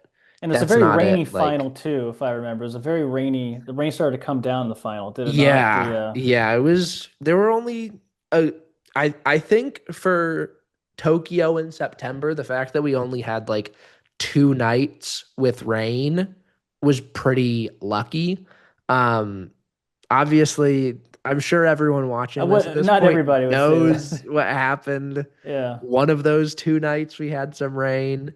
Um and It's then not as bad in another the javelin because you do wear spikes and but it's yeah. not ideal. Certainly not ideal. It's not like the discus. Yeah, that's Uh, kind of what but I was thinking about is like I feel like if there is an event to have rain, like obviously the Jav is the lightest, so I it's probably moving too fast though to like have any impact of like going through the air, but like they have spikes and the spike is the biggest one because they you have actually can like a grab the grip on yeah. the implement. So, and like I feel like that's probably the least impact. One thing I was thinking about is how I remember when the Olympics were here in 2021, there was a lot of chatter about the runway.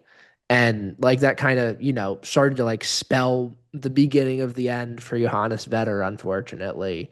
And I had heard some other people ask the throwers about the runway, and I think they said that it got resurfaced. Yeah, probably the Um, javelin gets anybody around track is the javelin surface gets redone more often than any part of the track because the javelin throws yeah, just absolutely tear up the last three steps where they do the penultimate, the boom boom boom, that gets completely torn up. So I remember at Florida they had just Mondo there to replace it whenever we get really torn up, and so they very likely was replaced yeah, just and because you could that I is what happens that was like at one the of the things I javelin was like surface. looking for during qualifying is there's a pretty noticeable like the patch at the front of the runway was like a different color from the rest of the track around it.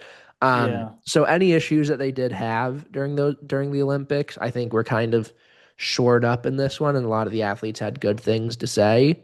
Um, and so with kind of those favorites, Arshad Nadeem also finished 10th. Like Yeah, the fact that he Viraj, came in 10th also with a calf surgery is just kind of yeah, like ridiculous. it's So really props to him. impressive, but couldn't quite manage the type of mark he found in qualifying. And so with those kind of favorites and usual suspects out of the picture, we ended up with a very interesting podium where you see the gold medalist 13 years after Olympic gold in Tokyo or in London at London. I Yep. think he was 19. Kishore Yeah, he Walcott was very young. He's still wins. not that old. It's kind of crazy. He's not as old as you always think he's like Yeah, that because he won such an early age with the Olympic title. but Kishore Walcott back on top of the world, 88-16 to take the win here. I mean, I'm really glad I picked him for bronze. I was feeling Yeah, I pretty was good way off about on these that top one. three. Um, but like he looked pretty solid in qualifying.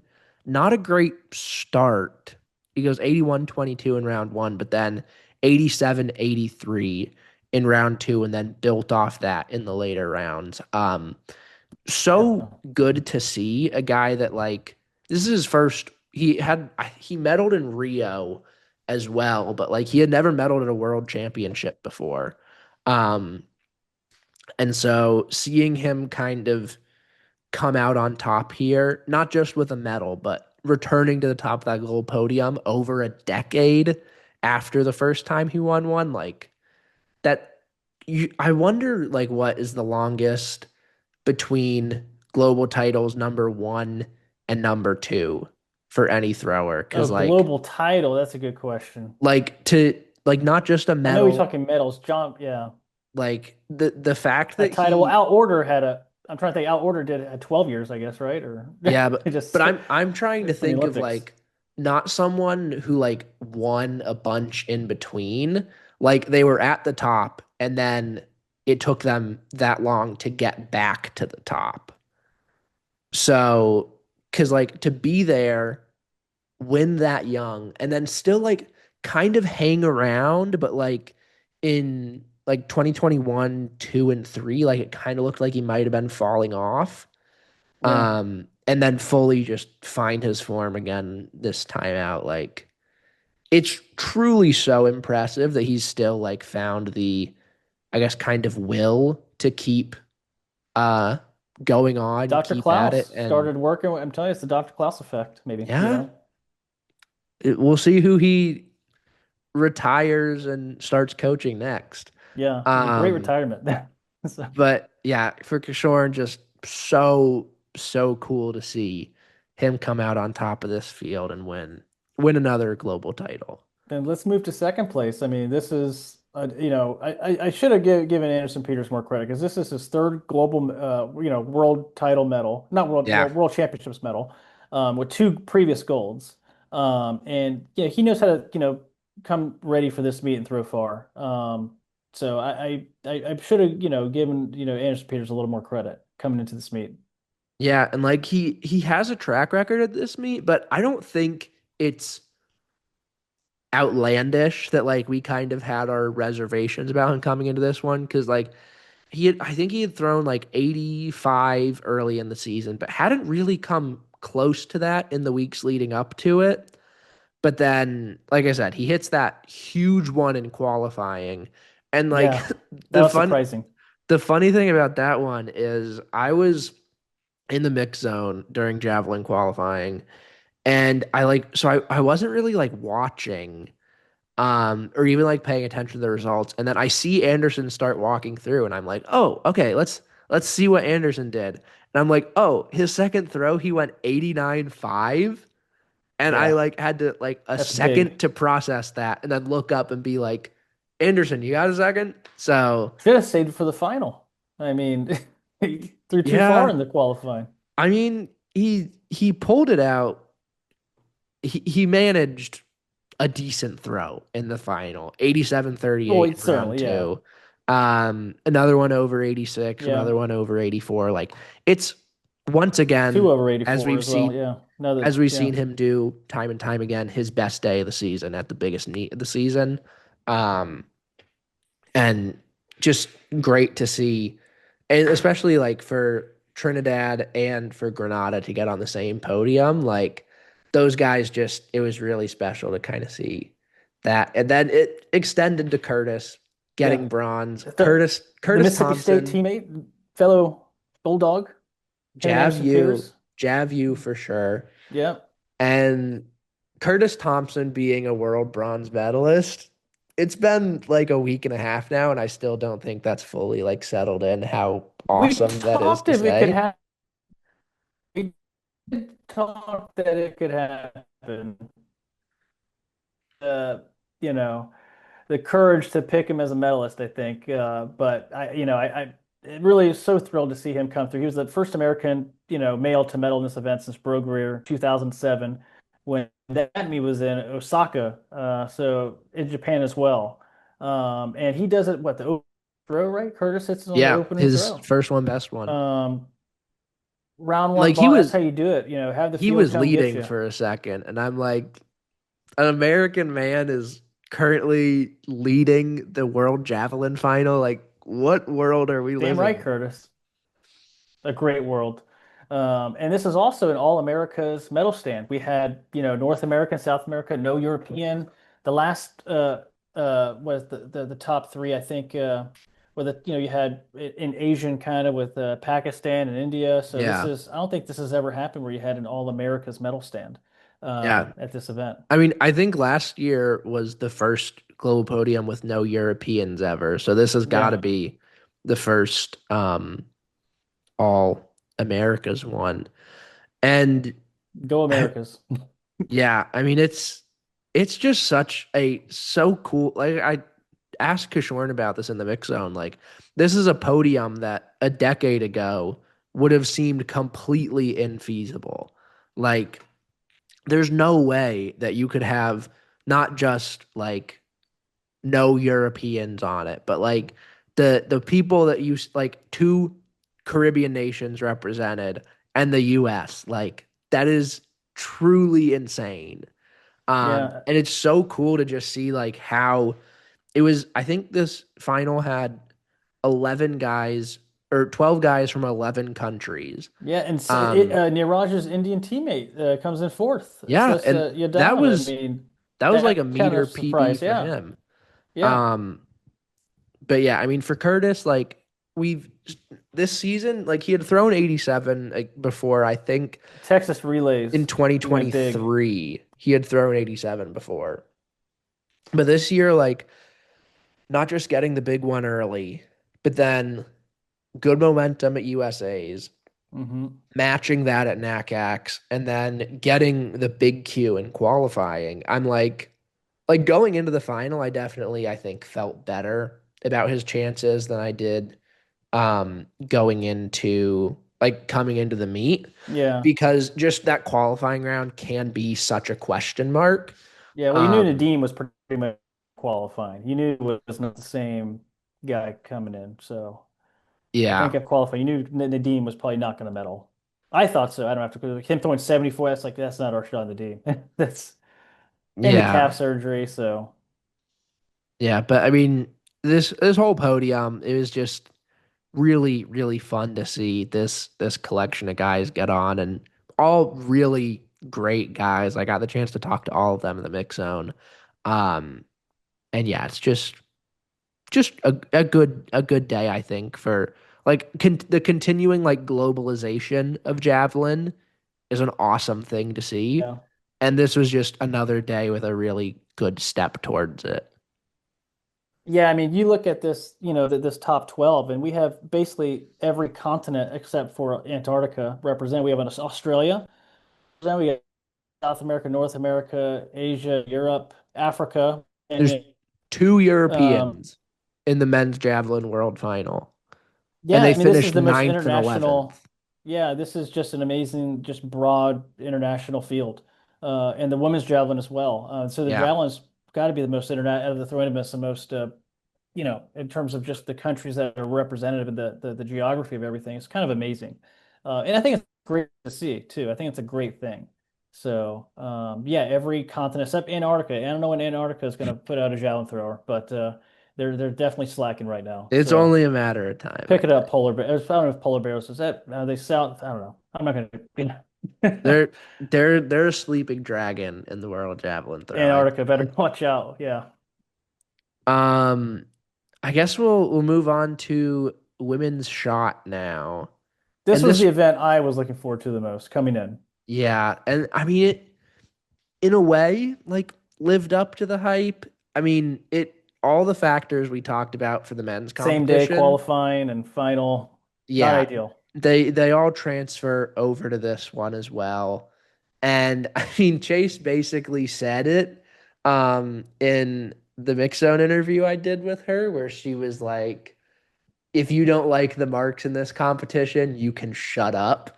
Because Chase said she like woke up at 4 and then like had to get ready because like the bus left at 6, and then she had to warm up like 3 separate times, get a throw in qualifying, and then take the hour and a half like trek back to the hotel, get 5 hours of rest, and then come back to the stadium and do it all again.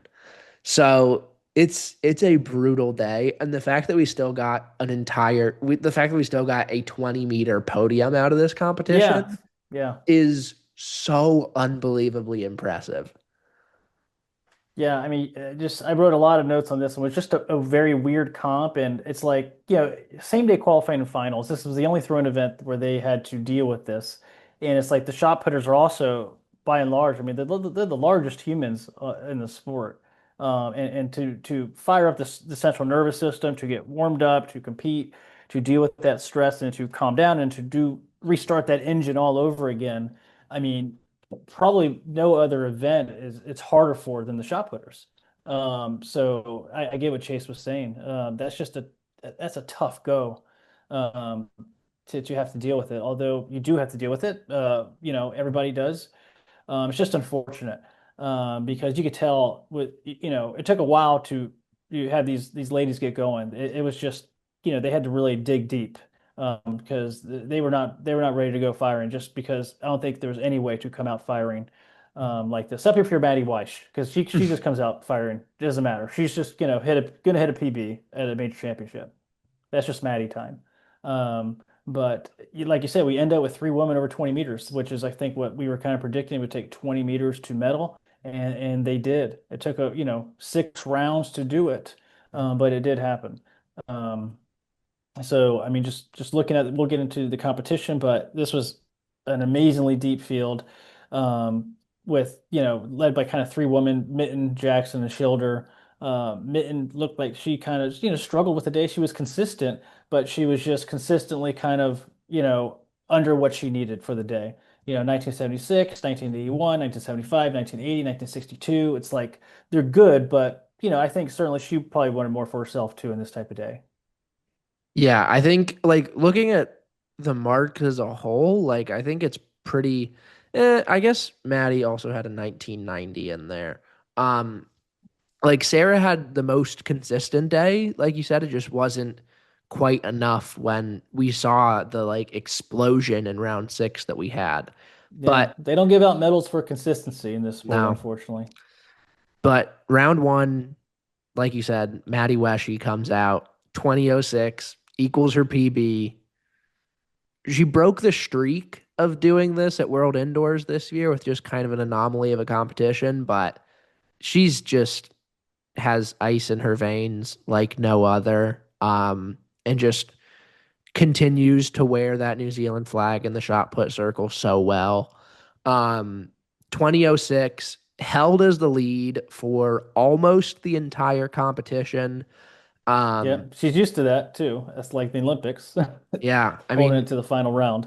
Chase was struggling to find something. 1955 in round one, a foul, 1943, 1967, and then another foul in round five. Um, and then Jessica Schilder, who ends up winning this, like coming into the competition, looking at the season she had, obviously she was the Diamond League champion. It's not crazy that she won a world title, but the way her day had gone prior to like round Yeah, five, it's was not pretty. astounding that she's the one that managed to come out on top of this That because catches one. I thought Sarah qualifying in was the going to put one. morning, She just looked so good. because you get look at the qualifying round in the morning and she had thrown like 18 mid and then like 1890 and then fouled her last throw. And then her first four rounds, 1823, 1868, 1924, 1951, then even 1876 in round five. Yeah, And so like well below par Schilder for was her. sitting in like fourth, but you're like Fifth. fifth. Yeah. There's so much more in the tank for her. Um, and then we find out exactly what that is in round six, 2029 to jump into the lead. And then, I mean, unbelievably clutch throw, given the Hmm. circumstances, given the way she had looked. Like, I'm so curious as to like what she needed to, like, if it was something technical, if it was just a like Yeah, that's a good mindset question. thing of like, I think she only did Dutch interviews, which was slightly Got to have Yorinde there annoying. to trans. Um, You got to have her there to help you out. but like I wonder if it was like a cue she was focusing on, or if it was just a matter of like this is like the last throw of the season. Like there's I think it nothing was that. you can I hold think it was back. just Like, tapping into just primal, this is do or die. I mean, the training's there. She had to, dig deep and find it. I don't, maybe it was a technical cue, one thing, but like this was, interesting last throw. You looked at, Uzio Munoz, who had a big last throw. He was looking good all day. He was on. So Jessica Schilder was not on. I mean, it was ugly. For yeah, her standards, it was ugly. I did, you look at her remarks, she was in the 18-meter range. It's like, ooh, it's like she's not going to be on the medal stand today. And she just, blast basically 20-30 to just take the lead by a foot at the time. So just an incredible moment for her, solidifying herself as, one of the not just one of the best, but she's world champ. You can't take that away now. Like she is the world champ. So Chase was denied for her three-peat, but the next throw basically it was or just right after Chase comes in and hits 20-21 herself, just bam. She jumps up and gets to the silver spot. So just an incredible moment for those two throwers finding, digging deep, just putting it together in the sixth round. yeah. I mean, for Chase, like she said that watching Jessica's throw was like kind of the kick in the pants she needed because the word she had used, I believe, was like she was complacent with this is enough to get a medal. I'm exhausted. Yeah. I don't need to like fight for gold or whatever. But then Jessica bumped her out of that medal position, and Chase was Yeah. like, I'm not walking out of here with nothing. And so Yeah. then Chase does go 2021, which like a great mark, but like it wasn't like close enough to like when the shot landed, I'm like, that's silver. I'm like, Yeah. I don't think that's close enough for gold. But pulling that out, like her marks were obviously better than Jessica's, but also the standard we have for Chase is a little higher. So like for her to be stuck in like 19 mid the whole competition is it's kind of the same thing where you're like this is a pretty like there is the reality check of what they were dealing with. But you are like that's kind of a disappointing day from Chase. And then 2021 under these circumstances, and adding a world silver to her trophy case Yeah, is she's gone gold, gold, silver at the world champion. I mean, that is there's not that's not many bad. throwers who have done that. No. So that's really good. Gold, gold, silver, GGS. So um I mean, yeah, just like I said, her coming out, pulling it out. I mean, that's because everyone looked flat in this comp. This was a Hmm. weird comp where, like you said, Matty Weiss had that lead early, and just everybody was just like, "What is happening?" Like, guys, wake up! Almost like you need football. They pop what's the smelling salt? Yeah. That's what like, let's wake up. Let's go. And it was Schilder who kind of hit one and it fired it up a little bit. So Yeah. I mean, the way, if you would have told me after like round three, like this competition is going to end with three women over 20, I'd be like, I it's a don't, great comp. I don't think that's going to happen. Oh yeah, Um, but I mean, yeah, they pulled it kind of out of nowhere. Um, and Sarah Mitten ends up in fourth, yeah, 1981. Like, uh, considering the way we saw the other women throw, like that's not a terrible finish, but obviously it's not what she was kind of hoping for coming into this one. Fanny Roos caps off a really, really good yeah. season, finishing fifth at 1954. She did. The Olympic champ, Yemi Ogunleye, 1933 for sixth. And like honestly, like she's coming in with that title, but with the way the season had gone, like I think sixth is it's kind of like the same thing as Loggy. Like I think sixth is a really good finish for Yemi. Um, and I think then she probably wanted more distance wise though, for sure. I mean, all these yeah, ladies wanted more, except for yeah, Maddie. She had a it PB, is. but It is just like it's tough to like try and figure out how they like balance that though with like the accepting the reality of what they were like forced to deal with on that day with like nine like Yemi's PB is almost a meter further than that, but like how realistic was a PB kind of unless if you're Maddie Weshy, like hey, how realistic was a gotta PB kind of believe. day. So But and another year where Maddie Weiss, second year in a row, she's leading headed into the final round, and just this one she got bumped 2 spots. I mean, my goodness, she got bumped from gold to bronze. But I mean, you got to think she's probably a little disappointed, but she does throw a PB. That's always a good feeling. But yeah, second year in a row because at the Olympic final, Yamisi final round, boom, hits the 20-meter, bumps her down.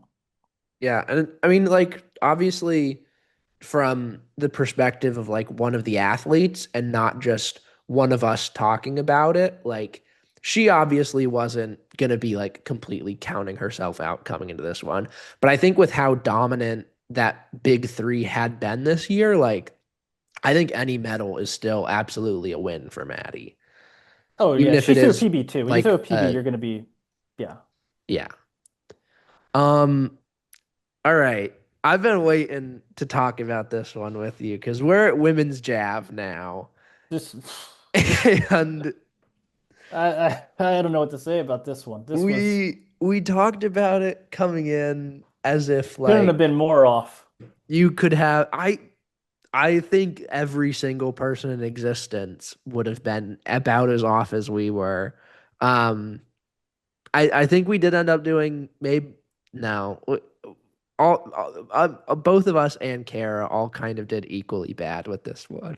I Um don't think I had. Well, Kara did give props to Mackenzie Little. She did say, I think, keep an eye on for Mackenzie. She did have Mackenzie okay. doing, I and I had a feeling Mackenzie would do something too. But yeah, she did say keep an eye on Mackenzie and Joanne Duplessis as well.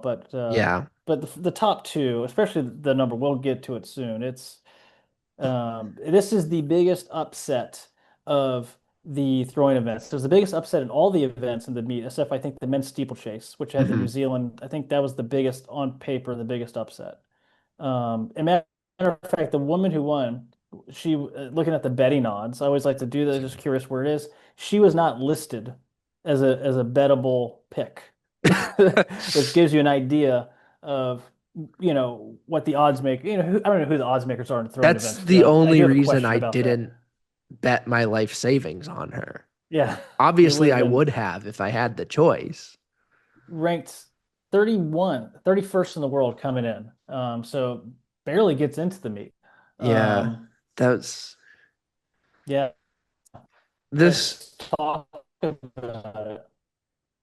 Yeah, I mean, we talked about it coming in as like this was going to be the most unpredictable event because realistically, like it had kind of just been meh all year and no one had really like taken command of it. And they were really good women, but they had had just as many bad days as they had good days. Um, and so in the qualifying round, Yeah, let's start there. um, we see Haruka not make the final, which was devastating because okay, the loudest the stadium got was to Japan had a guy finish, I think, seventh in the men's 400 final, and he like broke the Japanese record. That was really loud. And then the men's 4x1, they were in the final for that.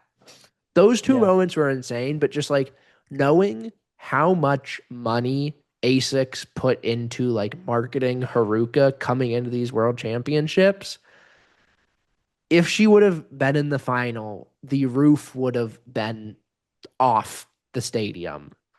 And so I'm so sad that we missed out on that. Um, Japanese athletes in 13th and 14th.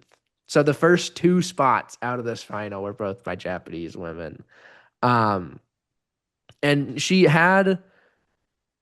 been dealing with an injury throughout the year. I think I'm not exactly sure what it is, but I think it was kind of evident in like the marks she had in the last couple diamond leagues. And 60-38 is pretty far from the ceiling we've seen her have the last 2 years. So Yeah, well, it's let's give her unfortunate. her respect. She's the reigning world and Olympic champ. I mean, yeah, she just, like you were saying, the past couple meets she's had just, wasn't the Haruka everybody knows she can be. Yeah, and I mean it's like the disappointment we talked about for like Peyton and Maggie like having an injury at the worst time, but it's like turned up to 1,000 for Haruka because she was it like what if she was healthy by a pretty significant margin, like Japan's best hopes for a medal aside from like the race walk, which I think Yeah, they did end up getting a medal or two in. I think they did in the women's. Yeah, I do Um, remember seeing that because they were fighting so away from the throwing qualifying for the race. That's a different story. Well, I'm not going to get into that.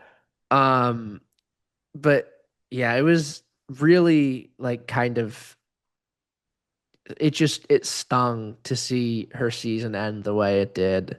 I mean, even just like I don't think there was a world where she would have medaled, but even if she could have just like gotten into the final, I think would have been so much fun to see. Um, but 60 centimeters shy. And then she was kind of the only major name. I guess Sigrid Borgi also didn't make the final. Yeah, And she was one of Kara's picks, had thrown 65 meters earlier in the year.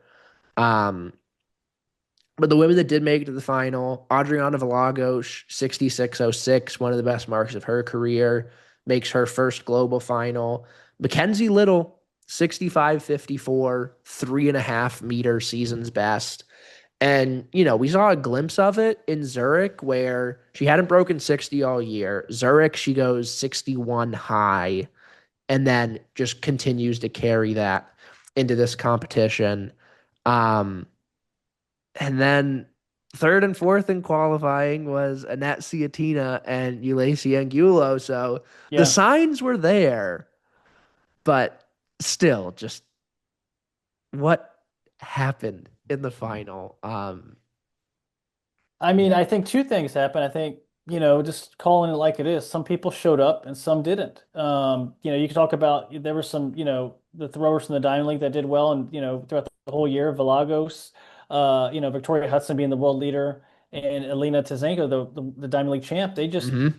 didn't have a good final. Let's just that simple. I know, it was a little surprising because, Vilagos threw 66 to qualify and you're thinking she's in shape to do something nice. and she just comes out and you're watching each round and she didn't even get her 6 round throw. Vilagos, that is, because the new the procedure, you have to be in the top six so you get the final round. She finished eighth. So she only got 5 throws. And I remember seeing it's like, oh my God, she's not going to get a final. She's done. Yeah. Like after a 5th round throw, I realized she didn't improve and nada. She's out. Um, and you know, it was just, kind of weird because they didn't have anything. And on the other side, you had the woman that did bring it. And that you had to start with, Ulysses Angulo of Ecuador, the historic javelin, The nation of Ecuador. powerhouse. Power. They wrote the book on javelin. She comes out second round 65-12. It's, she PB'd in the qualifying. There's another PB because why the hell not? And nobody could catch that. I mean, that was basically the way it was looking the whole competition, until the final round. We had some movement there. But just crazy. And, she's not that old. I know, you hear a little more after the competition of what she's been dealing with. She's had some pretty serious knee injuries with surgeries, and she has not been Hmm. very healthy the last couple of years. She didn't I throw at all in 2024. no. Just recovering from, I think, knee surgery. Hmm. So she was dealing with that. But I mean, I don't, I mean, that day, or this meet really, she just, didn't really care that she was ranked 31st. She didn't care that other women had throw farther. She just brought it. I don't know what else there was to say. I mean, and she had another throw at 63-55. So it wasn't like she was in good shape. She threw well in qualifying. Just, like you said, some people brought it, some didn't. Anguilla brought it.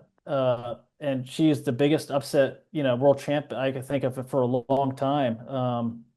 You know, it's crazy being ranked 31st, and winning. She's the world champ. Like no one had this predicted. No one. Yeah, I mean, I think throughout the course of the week, or throughout the course of the competition, she put on a shade under 3 meters onto her PB. Like, I think it was maybe like 60. 62-33 was her PB coming Yeah. in, and she moves to 65-12. So just under So, 3 meters, which is huge at this stage. So like this isn't like, yeah, oh, you're your first year throwing the javelin, you're picking up. Like this is like that it's crazy. doesn't happen. And like I mean, I guess if she's like the injury she's been dealing with could definitely play a factor in that kind of breakout. But like, if anything, you like, I think she had competed a decent amount this season, I want to say. It was Um, more than a few times, I want to say. yeah. Like I remember looking at her marks. She had some marks, I think, in the 50-meter range, and like I don't think. I mean, obviously, I'm not around her training. I'm not seeing what her coaches are seeing, but I don't think many people would have expected 65 meters at the World Championships from her. If And but she if did it. any Amazing.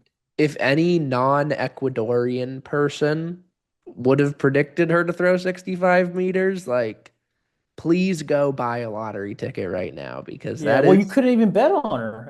That's the thing. She wasn't even a bettable pick. It's like even if you wanted to be like, I want all my money because I know the future. Like, sorry, we can't take your bet. So it just that one wild. was like, because I saw, her mark in qualifying, and I'm like, oh, that's really impressive.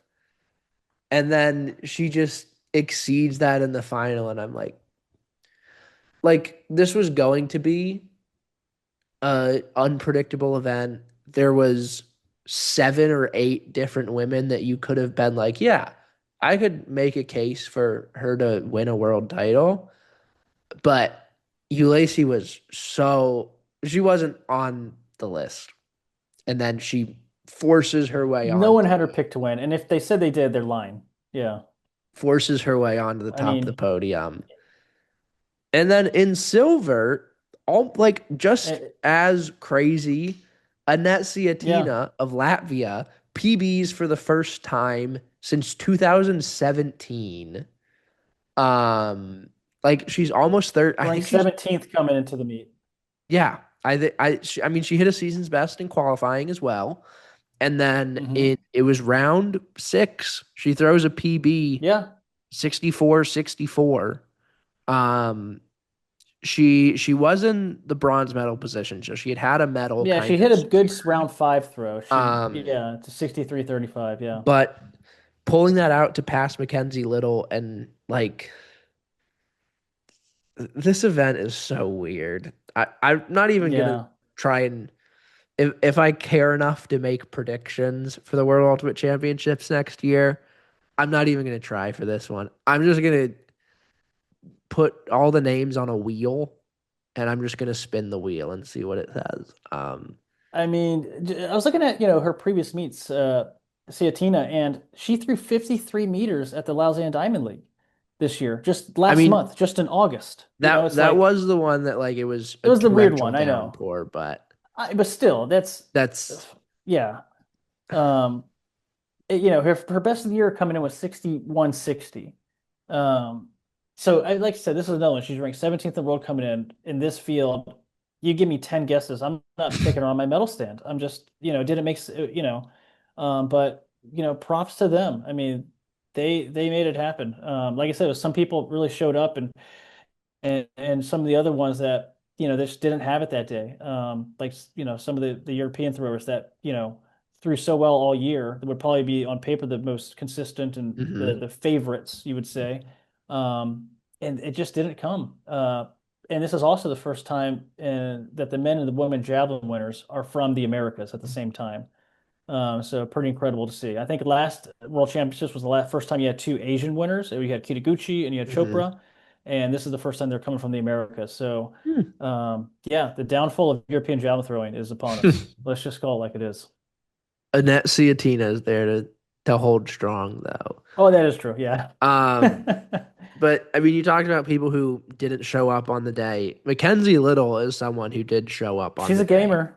She is Doctor not little Mackenzie and Little. yeah, I know, go Um, figure. I mean, I think just like this podium to just like capture how absurd it was is like you had like the 21-year-old wonder kid in Vilagos didn't make the podium. The defending two-time global champion didn't make the final. The Yeah. Diamond League champion didn't make the The podium. world leader didn't But make you it. but you did have a 25-year-old Ecuadorian in her first ever global final. You did have a 24. She's 24. 24. Yeah. I apologize, you Lacey. You did have a, I think, 29-year-old Latvian who hadn't PB'd in 8 years, and you have a doctor who didn't break 60 meters until August this Although year. Mackenzie's a gamer, I will say, I Yeah, had a feeling it's she bought world bronze, what, in Eugene, I think. I think Budapest. Where did she get? It might have been Budapest. I get it, but she has a world bronze previously. Yeah, She's performed at this yeah. I mean, level it's before, so it's I not know a lot like, has changed, and she's not as consistent as she used to be. But yeah, mhm. Yeah. Just I mean, she talked about like how her workload has just like at the hospital that she works at has gotten like at least I think she works in a hospital. She's a doctor. She works at some sort of there are a lot of medical different types of. office. Yeah, yeah. But she's Budapest talked got about bronze how in like Budapest. You're right. year after year, her workload is just getting more and more intense, and it makes it harder and harder to balance being one of the best javelin throwers in the world. Um, and so like it that kind of owes or explains some of the inconsistencies earlier on in her season. So Yeah, like it's not that's not an easy job, I'd say. Just being a no. doctor and coming home and decompressing after all that to also train hours a day for the javelin. So Yeah.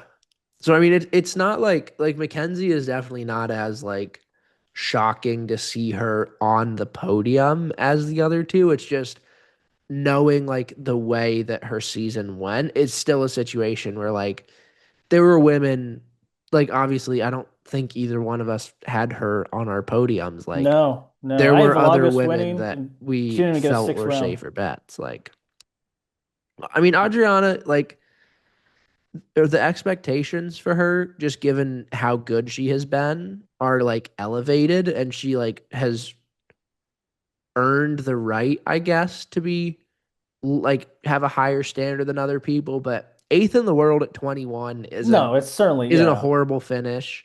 Alina Janko, who she's still she's very like young too. 23 maybe. Yeah, Fifth in the world, like 62-72 isn't a crazy day for her, but also like her ceiling hasn't been She hasn't shown it to be like as high as what we've seen from Adriana's. Like that's a decent mark. Fifth in the world is good.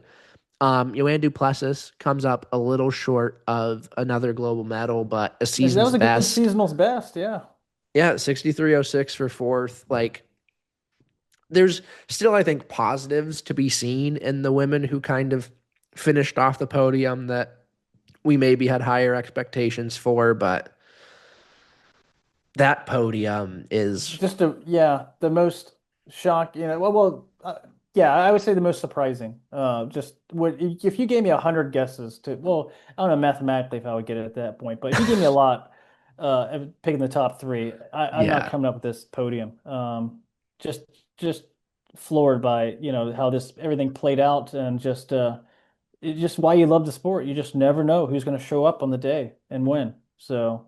I mean, just an incredible performance by the ladies at the top.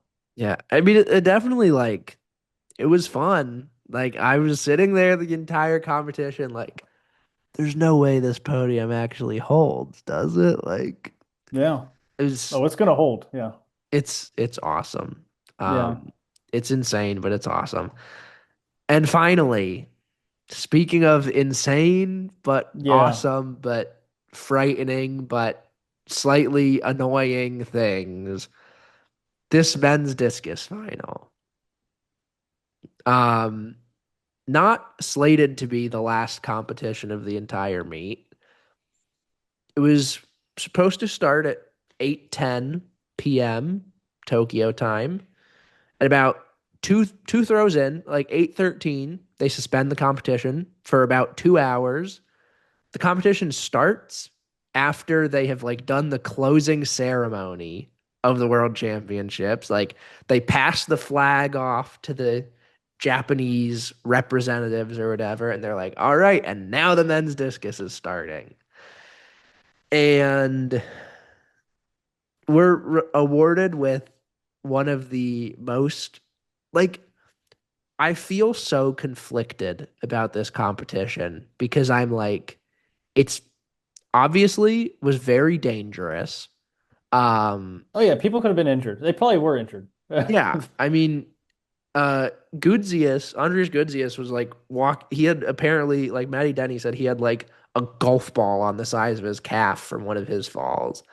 Um, like it was very dangerous. It is annoying because you're taking the best discus field ever assembled and just completely hamstringing them. Um, it's like, but also like World Athletics couldn't really do anything because it was the last day of the Yeah. meet. It's a Um, weird situation. You gotta think if this was day one, they just say, "Oh, we're going to tomorrow," yeah, or something. Like it was a crappy situation. like I don't know it. That's makes it all the more annoying because like I don't know what the right solution was, but the optics of just the squadron of like 8 volunteers running in the ring after every throw was like kind of funny, kind of disheartening because I'm just like, we should not have to like succumb to this.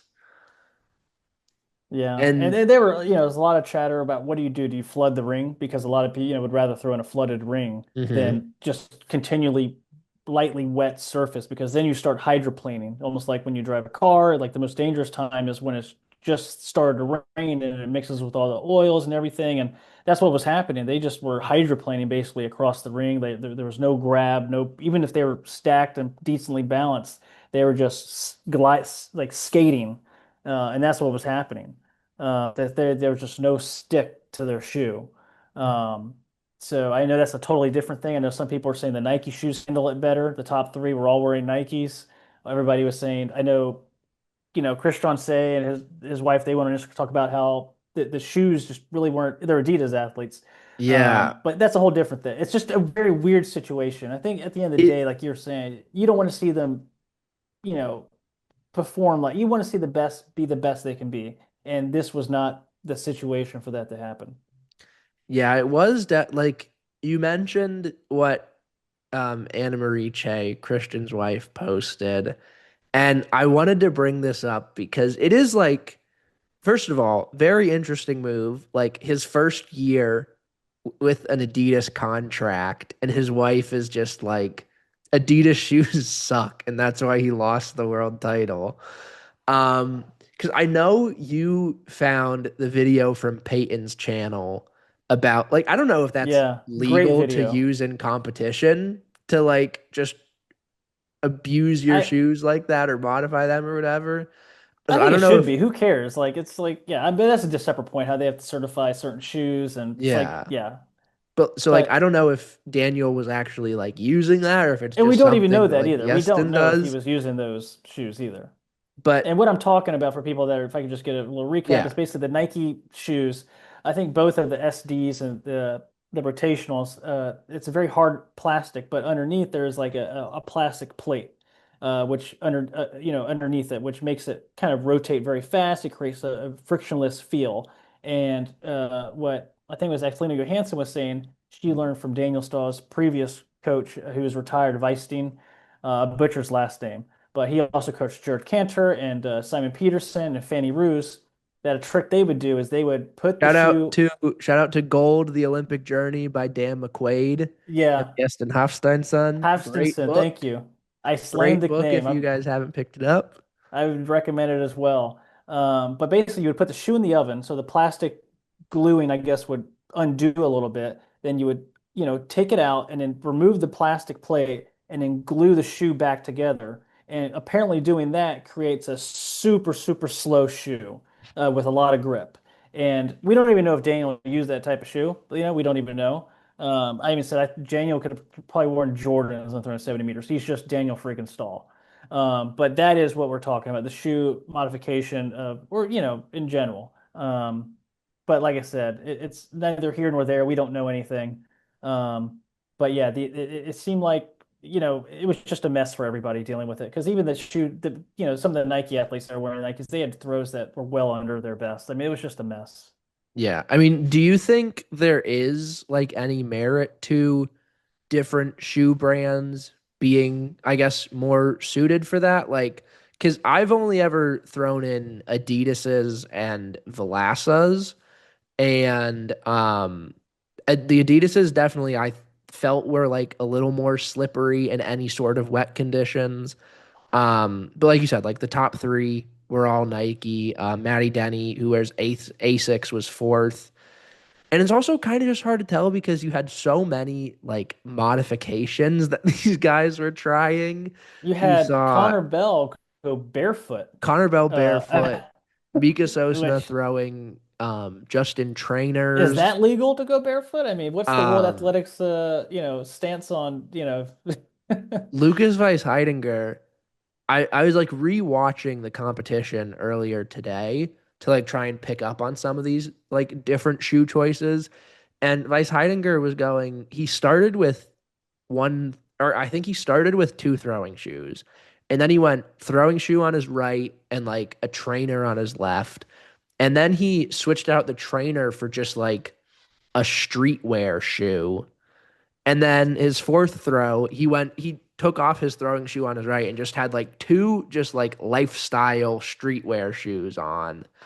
yeah. Um, so there's definitely a lot of very interesting modifications people One were person put a making. sock over their shoe. That's an old trick that That Peyton was Alderdahl did in the Olympics, actually. that was I think Mika Sosna was Yeah, I think going you're right. two socks on. I think that was his first round, and then he kind of switched it up. But like, do you think there is any merit to the different shoe brands actually like I like someone I think the way that like Christian's wife Anna Marie phrased it was like it became a battle of the shoe brands and not necessarily a battle of who is the best discus thrower. I think with that, it's difficult to say because obviously shoes are different at some level, and it's also dependent on the ring. Like certain shoes may grab better on certain ring materials or surfaces. Um, I mean, it's almost impossible to say. It's just, I mean, everybody was dealing with a terrible situation with the ring. Whether the Nikes grabbed a little better, it's it's hard to say. A lot of people say the Nikes do better in those type of situations. There might be something to that. But yeah, at the end of the day, it was just a horribly slick ring. just a circle of death for these throwers. And nobody was throwing well in these conditions. But yeah, it was none of the athletes could really execute their technique to the best of their abilities, just at any position from the back to the wind to entering the middle. I mean, it was just it was an S show. It was a shit show. Uh, it was it was a mess. Whether the shoes made a big difference, perhaps. We'd have to recreate those situations in that very ring, and try different shoes for different athletes and see if they would perform differently, but we'll never know. Um, so it's just an impossible question to answer unless we're go back to that same ring, same situation and try it. Yeah. Well, what we can answer and what we don't need any hypotheticals for is the very impressive way that this competition played out. Like after the first round, I was like, are we gonna see like 62 meters podium or something? Um, but then Yeah. we ended up Lowest distance since 1960. No, well, yeah. we ended up with But yeah. bronze being 66.96, which like we've been spoiled the last couple years where like last year I think Denny won bronze at 69.30 and I think Alekna got bronze in Budapest at 68 high. But like basically 67 is not a bad bronze medal distance. That's a Um great throw. Yeah. so the fact like considering And not just who did, but let's talk about the guy who did it. My goodness. I mean, for Alex Rose to get on a podium, that was so cool. Like I mean, I didn't really have a throws coach in high school, and so I basically learned through Throws U. And so like watching like Alex be one of the like technical models they would use or whatever, like all the garage strength athletes. And so just seeing everything that Alex like this is a guy who his full-time job is driving around the Midwest selling like or being like a technical engineer, whatever that means. And then he just bops around to random high school rings, gets practices in whenever he can, had like a meniscus repair a week or two after the Olympics last year. And now he comes out has in, a 4-month-old too. yeah, recently welcomed, I think, his second child. Um, Yeah. and, you know, it is, regardless of the conditions, this is still the greatest discus field ever assembled. And for him to come out with a bronze medal, unbelievably cool.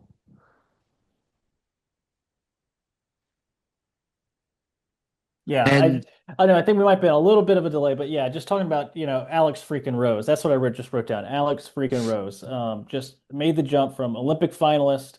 Everybody knew he's one of the best throwers in the world, certainly. He's thrown over 70 meters, and he's the guy who kind of ignited the Ramona throwing. He was the guy who threw 70 meters in Ramona. Whoa, what the I think it was 71 actually. But it was just like what happened? Where? Who? Ramona? yeah, And then people started to talk about it more and it's like it's Ramona, he was the first guy to get it going. And to see him just come out and, be one of the best in the world, which he was, and but I don't think a lot of people had him to medal in this field because the field was just so all-time loaded. And to come out throwing in this condition, one of his best, throwing 67 meters basically in a stadium in that condition, wow.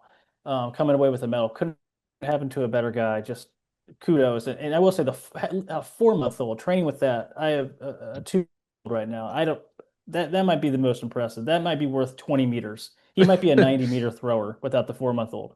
But seriously, amazing job by Alex Rose. yeah, and it's the first time Samoa has ever gotten a medal at any global major championship. So that just makes it all the more special.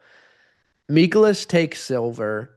Um, he got kind of the short end of the stick, I guess, where he was first in the order, so his first throw still counted, and then they had a 2 hour break, and then that throw was still on the board, which maybe that ended up being better conditions than what they were throwing in.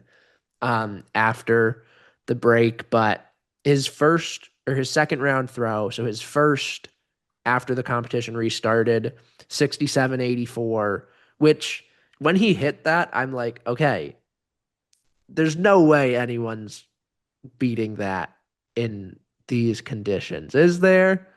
I'm never gonna doubt Daniel Ståhl again. Um, but he hit that, and I'm like, that's absolutely a medal. I gotta feel like that might be good enough for gold. And then he couldn't quite improve upon that throughout the rest of the series.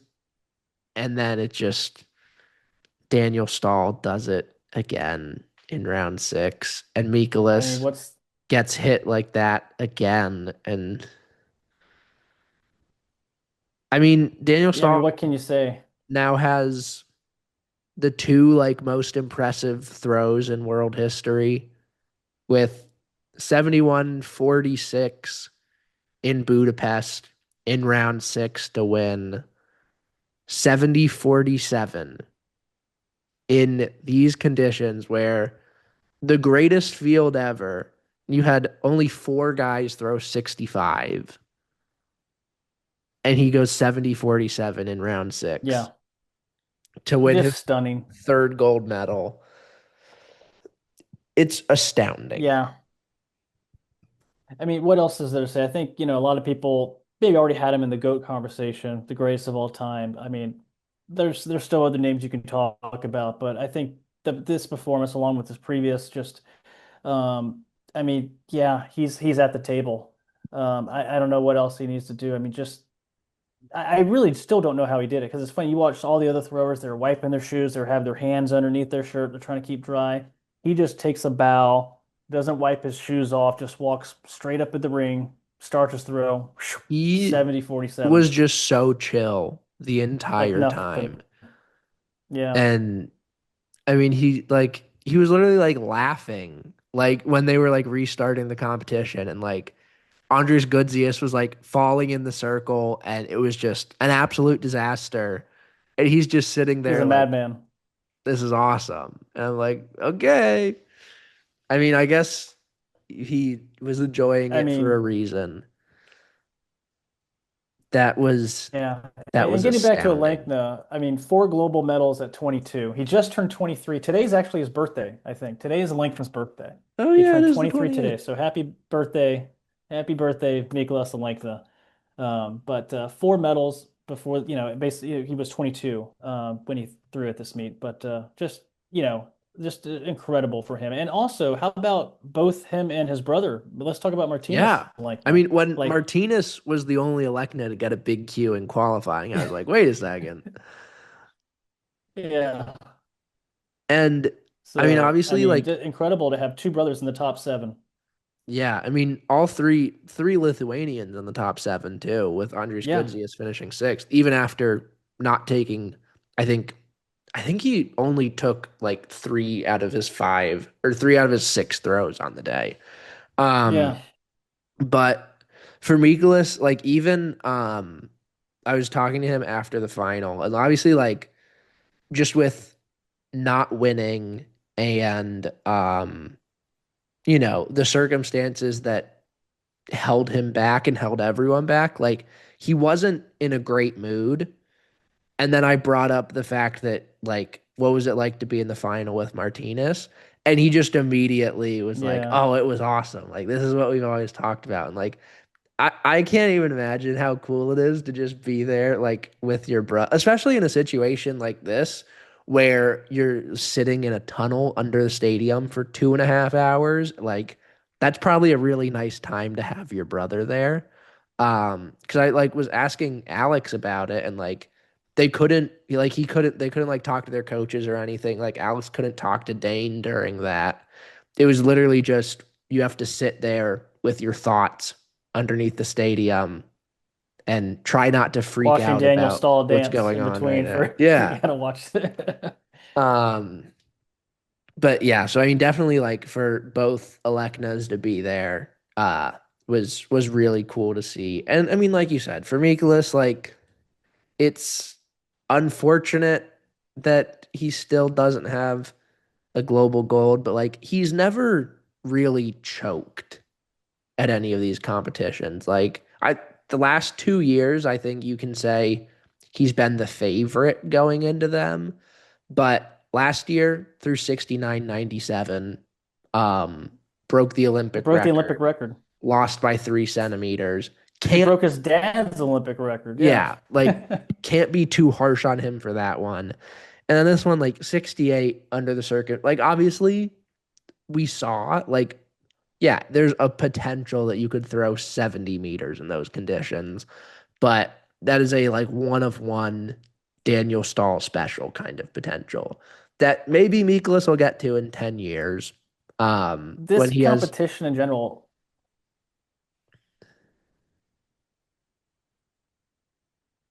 um, but yeah, like, so for Miklas, I'm still gonna, I'm still his ride or die. Like, I'm gonna defend him until my dying breath. Um, and like 3 silvers and a bronze with a European title, a Diamond League title now as well before an turning ACC 23. title. No. ACC title, a Pac-12 title, Yeah. world record times two, stadium world record, all before turning 23. Like he's got time. And Yeah. I was curious about, I really forgot how young Christian was in 2022 when he won.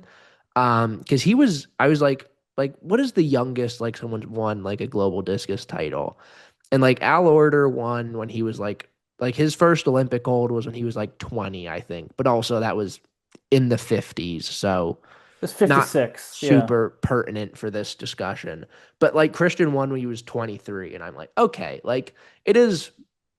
It wouldn't be like necessarily. It would have been really impressive for Miklas to win. Like he would have been the youngest man to ever win a global title, but or at least a world title, a global title in the last 60 years or whatever.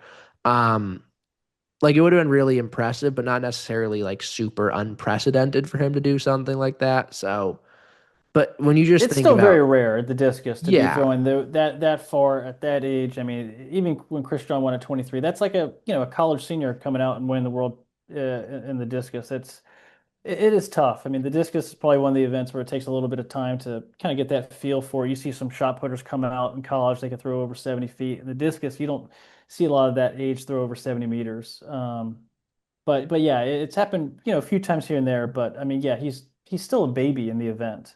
Um, just yeah, this, just talking about this competition as a whole, it feels like all these people went into war, and it's like everybody, no one lost. It's like everyone yeah, that competed, we're going to be talking about this competition for years and years on, like how it was everything that happened. It's just such an outlier to all the other competitions we've seen in the history and everything, and how everything played out. Like, I mean, it was just really just almost theatrical, just how everything happened. So, it's just to have it end like this, and it's like nobody lost. It's like all these athletes, like kudos to them for just trying everything, and just even if they didn't throw like they wanted to, which I don't think anybody probably did, except for Daniel Ståhl. But yeah. I mean, just an outrageous competition. And we didn't even talk about Mario Diaz from Cuba throwing 64. He was, in a Hmm. medal position. I mean, it's just a crazy competition. He was in a medal position with a trainer on his left foot. Like, Yeah. So yeah, and you talk about Matty Denny, also kind of finishes fourth again at a Worlds. So, um, but just a wild competition. yeah, I mean, like, I think the way you described this is just like, this is one that we're going to be talking about for a really long time. Yeah. Whenever it rains, people are going to be making jokes. Oh, it's not like Tokyo. It's Yeah. like, it's going to It, happen. I mean, it's like I've kind of talked about all year, like, oh, like the shot put competitions last year in Paris were like, oh, they were so affected by rain. And I'm like, I didn't even know what I was talking about back then. Like that was nothing. There was one really funny thing I saw where Chase Jackson was posting about on she posted something on her story when the men's final got delayed. Um, and she was like, they're delaying it because of this. Like, in the women's shot final last year, like Yemi fell down like 3 times and they were like, sorry, you still have to throw. Yeah. She was like, it's man flu all over again. So that was pretty funny, but like it was scary. Like, Yeah, they could have easily. I mean, I don't. They might have some injuries they're dealing with. I mean, I know Atlanta City was also cramping in the final. yeah, yeah. We He said talked. he had been cramping basically since the competition restarted. He said he was Yeah, dealing with like calf cramps. Um, but yeah, I mean, like the Vice Heidinger had two like really scary yeah, falls. Goodsius had one when because they brought them out like an hour after the delay had started, and they were like, "All yeah, right, you guys are gonna throw again." And then the first time someone like actually like stepped into the ring, like Goodsius did a really like slow, controlled drill and completely ate it. And they were like, "All right, never mind. Back under the stadium you yeah. go." Jansen had a big. I mean, everybody. I mean, I don't think. Well, Ståhl, I don't think. But I mean, yeah, and even Alenkna, because he's such a speed. He uses such a speed movement in his technique. He's not the largest human in the field. Hmm. For him to actually like just stay on his feet through these throws is like kind of amazing. I thought he'd be affected more. But I mean, just incredible to see him even, throw like, it's not what he wanted, but still an incredible day. Yeah, I mean, like you said, like everyone who I think everything throws posted something along the lines of like everyone who got through this competition healthy and still like competed in a global final, like major hats off to them because Yeah, that is not an easy thing to do. Like it's obviously not an easy thing to like compete in a world final regardless. With all of those circumstances against them, like it's so impressive that we still got the competition that we did. certainly. Yeah, just like I was saying, it's going to be one that's every time there's a rain delay or rain happening at a meet, everybody's going to think right to this. I mean, it's just going to be like everybody's going to make a joke. Oh, you better wear your Nikes today. I mean, this is going to be people are probably trying that shoe oven thing with their Nike. They probably have a Nike. I got to take this plastic plate out because this is just Adidas shoe sales have probably gone to the crap. Um, but yeah, this is just just a historic in its own way, just moment in the sport. This event that took place and everything that happened with it.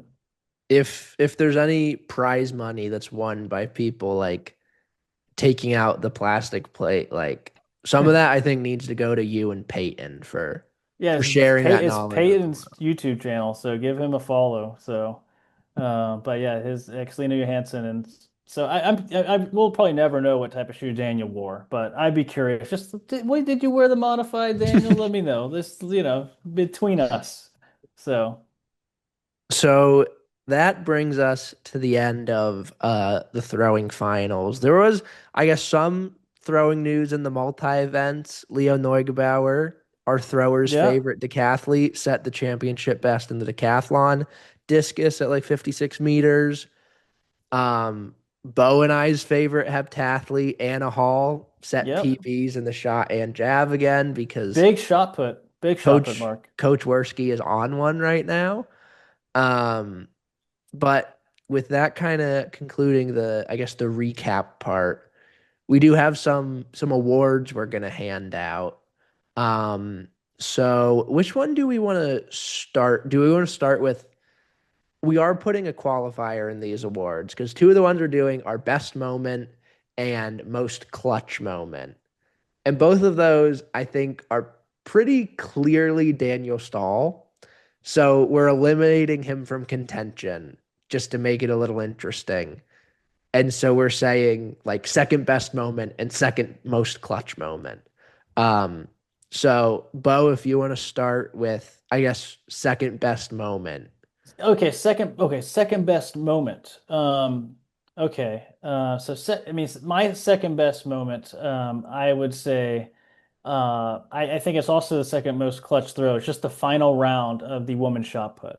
Um, just basically just being like, it was like flat line. Like if it was a heartbeat and a pulse for the competition, it was just flat. I mean, it's like it was just tough conditions to deal with. There weren't a lot, and the final round, spark ignited. Second most clutch throw, I'm gonna go with Jessica Schilter. Throwing, right under 2030 to win the world championship. And also Chase, like she's coming right after it, throwing 2021, um, getting back into a medal, getting, her silver medal. So that's, I'm going to go with that as my second most clutch throw and second most favorite moment. I think for second best moment, I think I gotta go with Ethan's second round throw going 84-70, just because like I've been harping on like all year, like the fact that there actually was uncertainty coming into these championships surrounding him, and like it wasn't an absolute runaway favorite that like obviously he's gonna win the world title. And so for there being kind of like that chatter, and I mean, like we said, like Merlin came out in round one, tested him, held the lead after the first He round, pushed him. and then Ethan just drops the best throw in 2 decades, shuts everything else down, silences anything else anyone had to say. Um, that was one that I think I'm gonna remember for a long time. Second most clutch moment. I mean, There was a few. like you said, everything in that round six, the women's shot, um, is pretty high up there. I might lean towards Uziel Munoz going into silver in round six from what was he like fifth or sixth at that point? The He was in that significance, range. He was in, yeah, striking distance, but yeah, that was a big throw from him. It was a PB in the round yeah, six, and also same day qualifying, same day final. Um, yeah, like for the situation he was put in, to pull out the best throw of your life, and then the significance of not just a national record, but also like the first time Mexico has gotten on a podium of that kind at any championship. Um, I think that was just really, really, kind of special to see. I think the other award we had talked about was biggest surprise. I think there's a Um, clear one like probably here. yeah, yeah, there kind of is. So maybe I'll let you take that one, and I'll try and think of something a little more Yeah, sure. interesting. The biggest surprise, clearly, it's not even close. It's Yeltsin Angulo of Ecuador winning the world title, ranked 31st. We've already talked about it, but by far the biggest surprise. Yeah. Biggest surprise aside from There's a few you could think. I mean, yeah, you women's could. jav. I mean, I mean, Munoz was a surprise, I would say. yeah, like Uziel was a surprise, taking silver definitely. Um, I'm gonna go Alex Rose. Yeah. Like Okay. for him Morales winning, from Cuba, that was another. yeah, Celinda getting bronze in the women's discus was also pretty big, but like considering like obviously he had made like world finals before, Yeah. but it still felt like he was a step away from like that true batch of medal contenders, especially this year where like he had competed like twice. Like I think he said afterwards, like Not a he lot, yeah. he can like he opened a season like at the LA Throws Cup, like got the standard there. And he like so was pretty like under tested, I guess. Um, but clearly that did not matter at all. Um, and it was like I talked about, like I was really excited to see him land on the podium. So a very pleasant surprise, but like yeah, I think aside from asking anyone involved with garage strength, I don't think anyone would have had Alex medaling coming into these championships, which is the beauty of this wonderful sport. Yeah. Yeah, because I mean that discus field on paper, I mean it's the greatest ever semi. It's just brutal. Looking at those names and what the numbers 4 over 70. We didn't even talk about Ralford Mullings not making the. Yeah, I just remember that we didn't even talk about that. He didn't make the final. Just what, 3 fouls? Was that it was what was it? It wasn't 2 fouls, and then he threw like 56 or basically a something. foul. I mean, Yeah. but yeah, it's like yeah, but doesn't completely eliminate a 72-meter thrower out. I mean, So he's younger than Mikolas. Like yeah, but still, it's a he's surprise. got time to get his Yeah, he get back does. on it. Yeah, But and he's had a long year with throwing mhm. collegiate, but it was certainly it was a little it was a surprise. It was. Yeah. Um, Did we have any other awards we had talked about? Talked about best comp. Best comp. That's right. I think one stood out. You could start. I mean, I think I know where you're going to go. I'd probably take that too. Yeah, I mean, I kind of already showed my hand a little bit with Yeah, men's hammer. Like 4 guys over 82 is really hard to beat. Um, but I wouldn't even pick against that. I would. I mean, the to men's discus in itself was such a crazy, yeah, like experience. that's what I was thinking is like to be kind of contrarian, like just the bizarro nature of the men's discus is like Yeah, it's like, are we it doing was this, just guys? Are we gonna? fascinating. It's like it was Yeah, like a freak show. Like you like can't help but watch, but you're also like this feels wrong. Like this feels like someone's gonna get hurt. yeah. I'm just looking at all these like Um, so many 50-meter range throws. It's yeah. just crazy. But then like it's like the medalists being decided in round 5 and 6, like I think I'm gonna say men's discus was the best comp. Definitely the weirdest, and I Yeah, think that's gotta count for something in this debate. it's the most memorable Yeah. for wrong and right reasons. Which is it's impressive to be more memorable than a comp with Yeah. 4 guys over 82, but Yeah, I think Marilyn Monroe maybe had a quote like that. I don't know, being memorable or something. yeah. Well, I think we're at 2.5 hours now, Yeah, so I think this is probably a good spot to wrap it up a let's do little it. bit. Um, these worlds were awesome. They, I'm gonna go back and I'm gonna rewatch the preview and I'm gonna score all of our Oh, picks. please don't. Um, and I did it during the Olympics last year and it Ugh, was genuinely horrible. But the way I do it is 2 points if you have the right person in the right spot, 1 point if you have the right person in the wrong spot. So there's 6 points available per podium. And we're gonna see how I'm gonna see I how don't we did. even. I got zero in the women's javelin. I'll tell you that right Yeah, now. I Don't mean even score that. You can I just skip had that. who's it? Vlagos, Tizenko, Duplessis. So yeah, neither one of us got any Not even points there. close. Um, that'll be a slightly depressing experiment, but yeah, this worlds I think is one that like for a lot of reasons is one that we're going to be talking about for a long time. Like Val finally getting her title, Camryn and Ethan just continuing to cement themselves as like on this trajectory that we've never really seen before. Um, Ryan doing Ryan things, He's the king.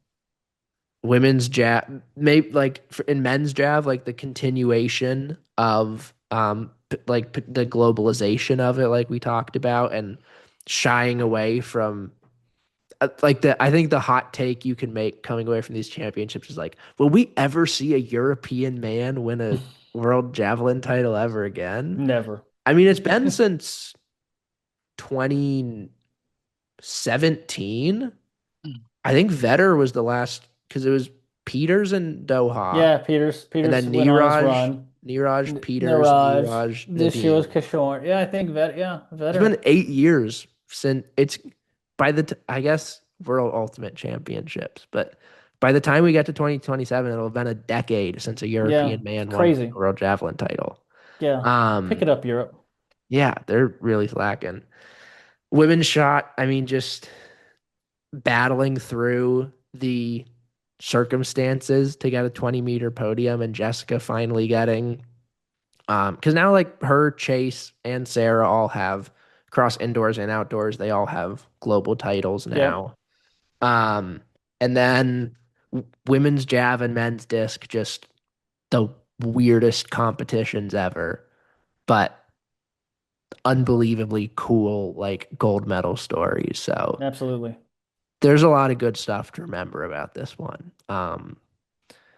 But Bo, if you don't have anything else to add, then I guess I've said my piece.